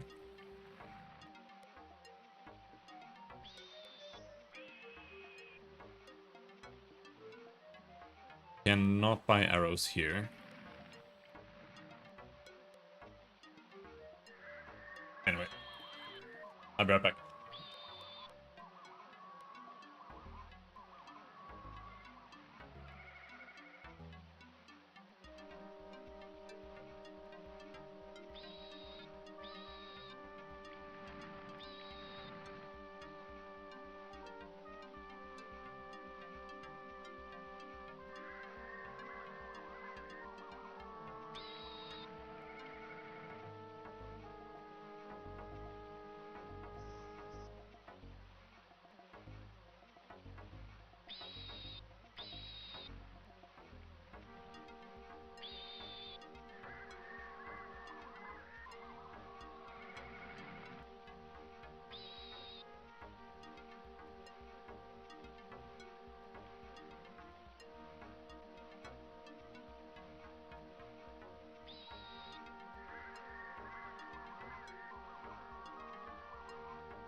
Let's actually...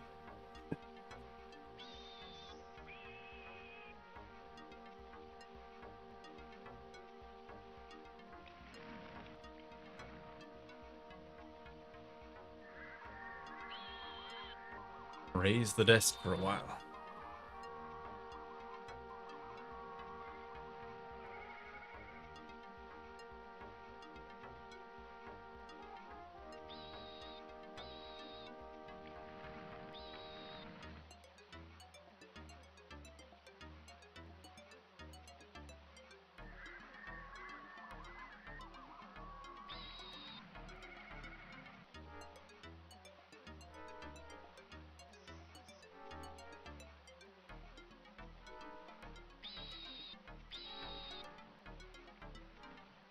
Because I pushed so hard to finish System Shock 2 last night, my ass hurts like super bad from sitting.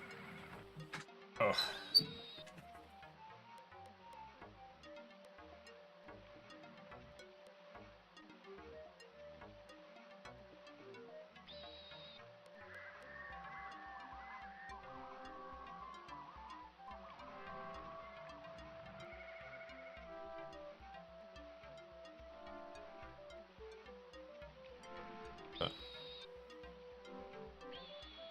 There we go.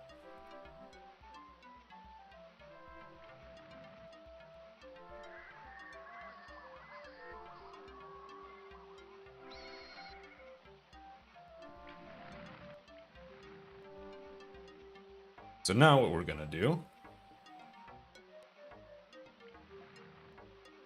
is we're just gonna go outside and grind.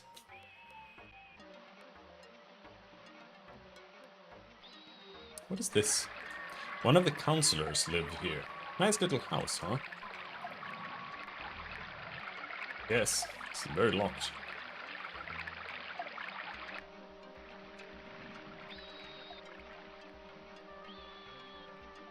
This magnificent house belongs to a rich merchant. He lives a very reclusive life. I doubt we can get in here. Yep, it's locked.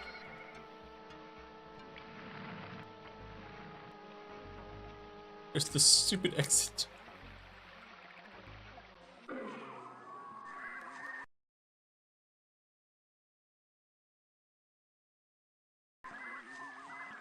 Alright. I know there are enemies down here somewhere. Let's fight these guys first.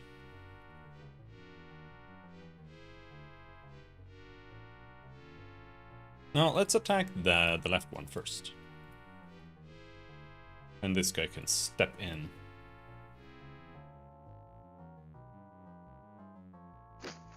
Smack! Yep.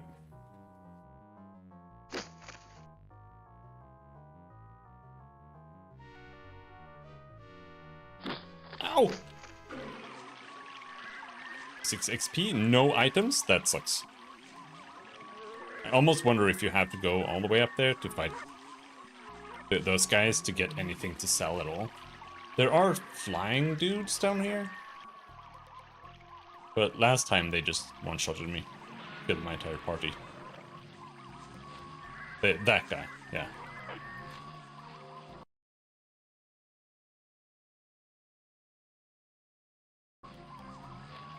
But we can give it a try.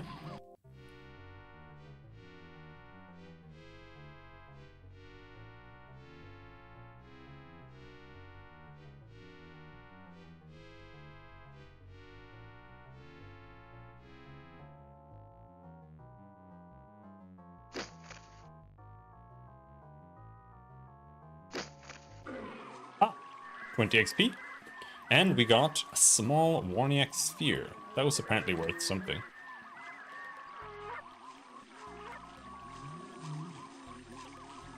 This must be where we landed. Boy, someone's really cleaned up here. There's no trace of the shuttle.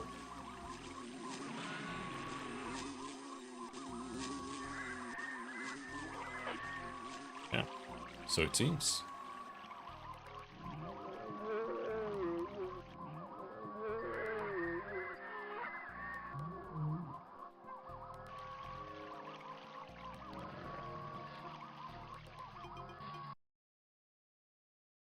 Another Morniac.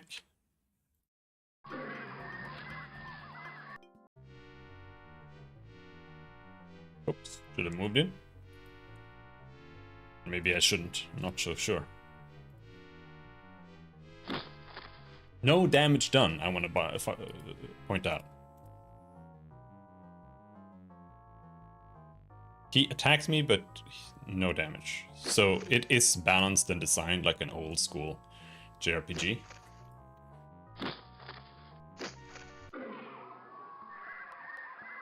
Where it's just about getting to the next tier, basically. I'm grinding a bit.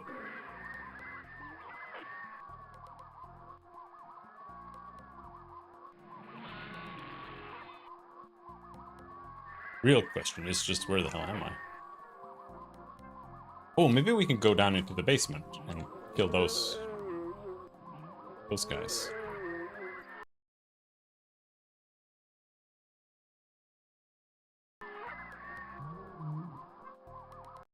Oh!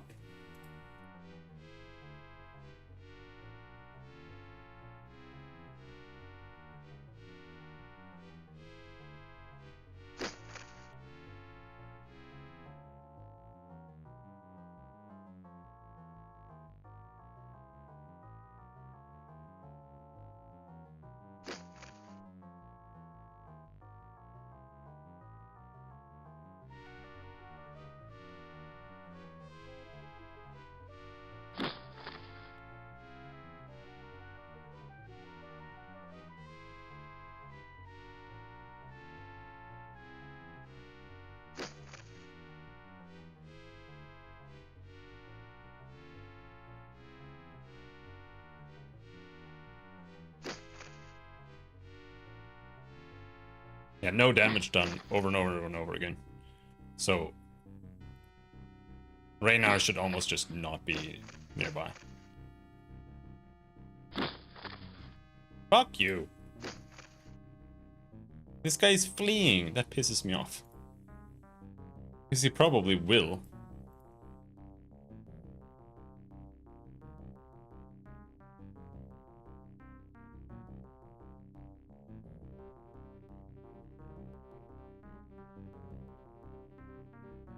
Okay. He fled. Level up.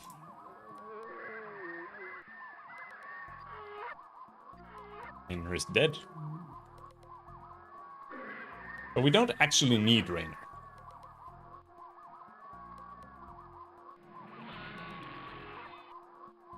He's almost more of a liability than he is of help.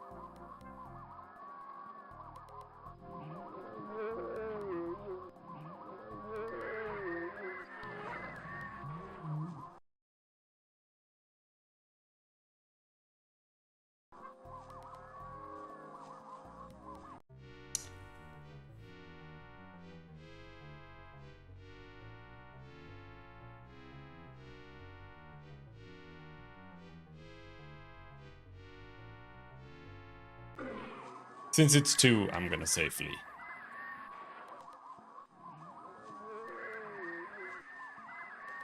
I can't kill 1, I don't think I can kill 2. But alright, let's find our way back before night falls. I don't know if you can go through the forest or not. Kind of?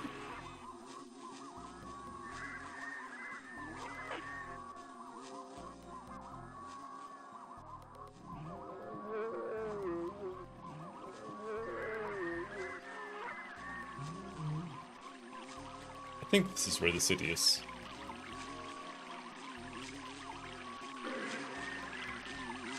Yeah, but we're too far up. Let's just go back into the city.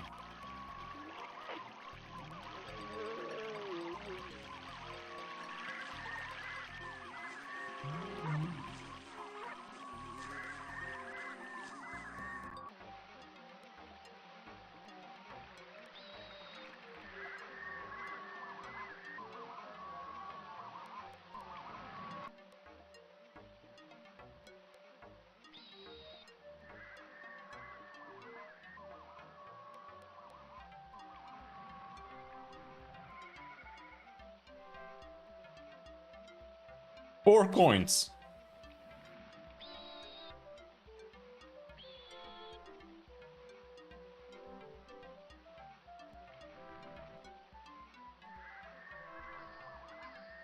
Yeah, the amount that you earn from fighting is staggeringly little.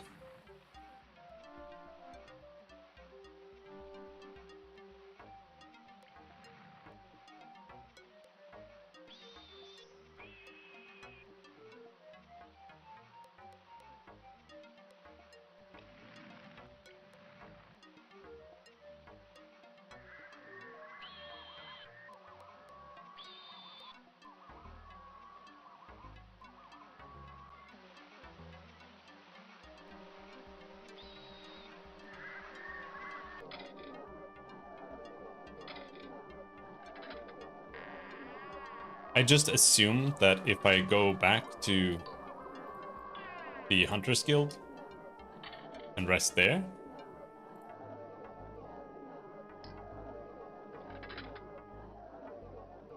it's not gonna heal me full, and it's gonna use food. I actually don't know how the food works. If we just use food as we're just walking around, or what, but not sure. Either way, let's go Hunter's Guild basement again.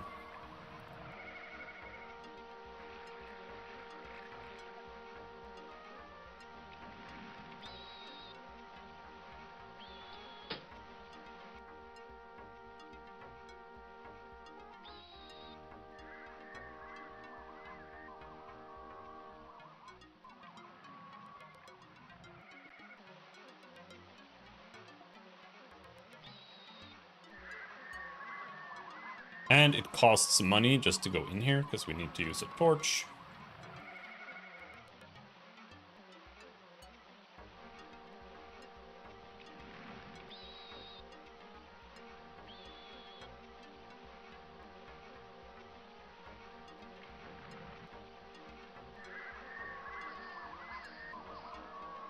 Money!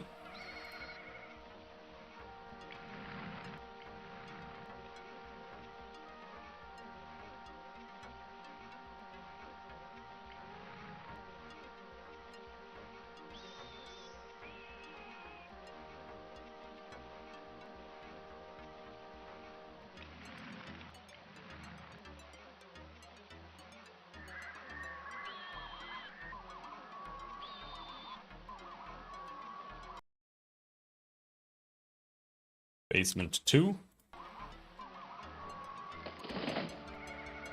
Collapse! Whoa! Fuck!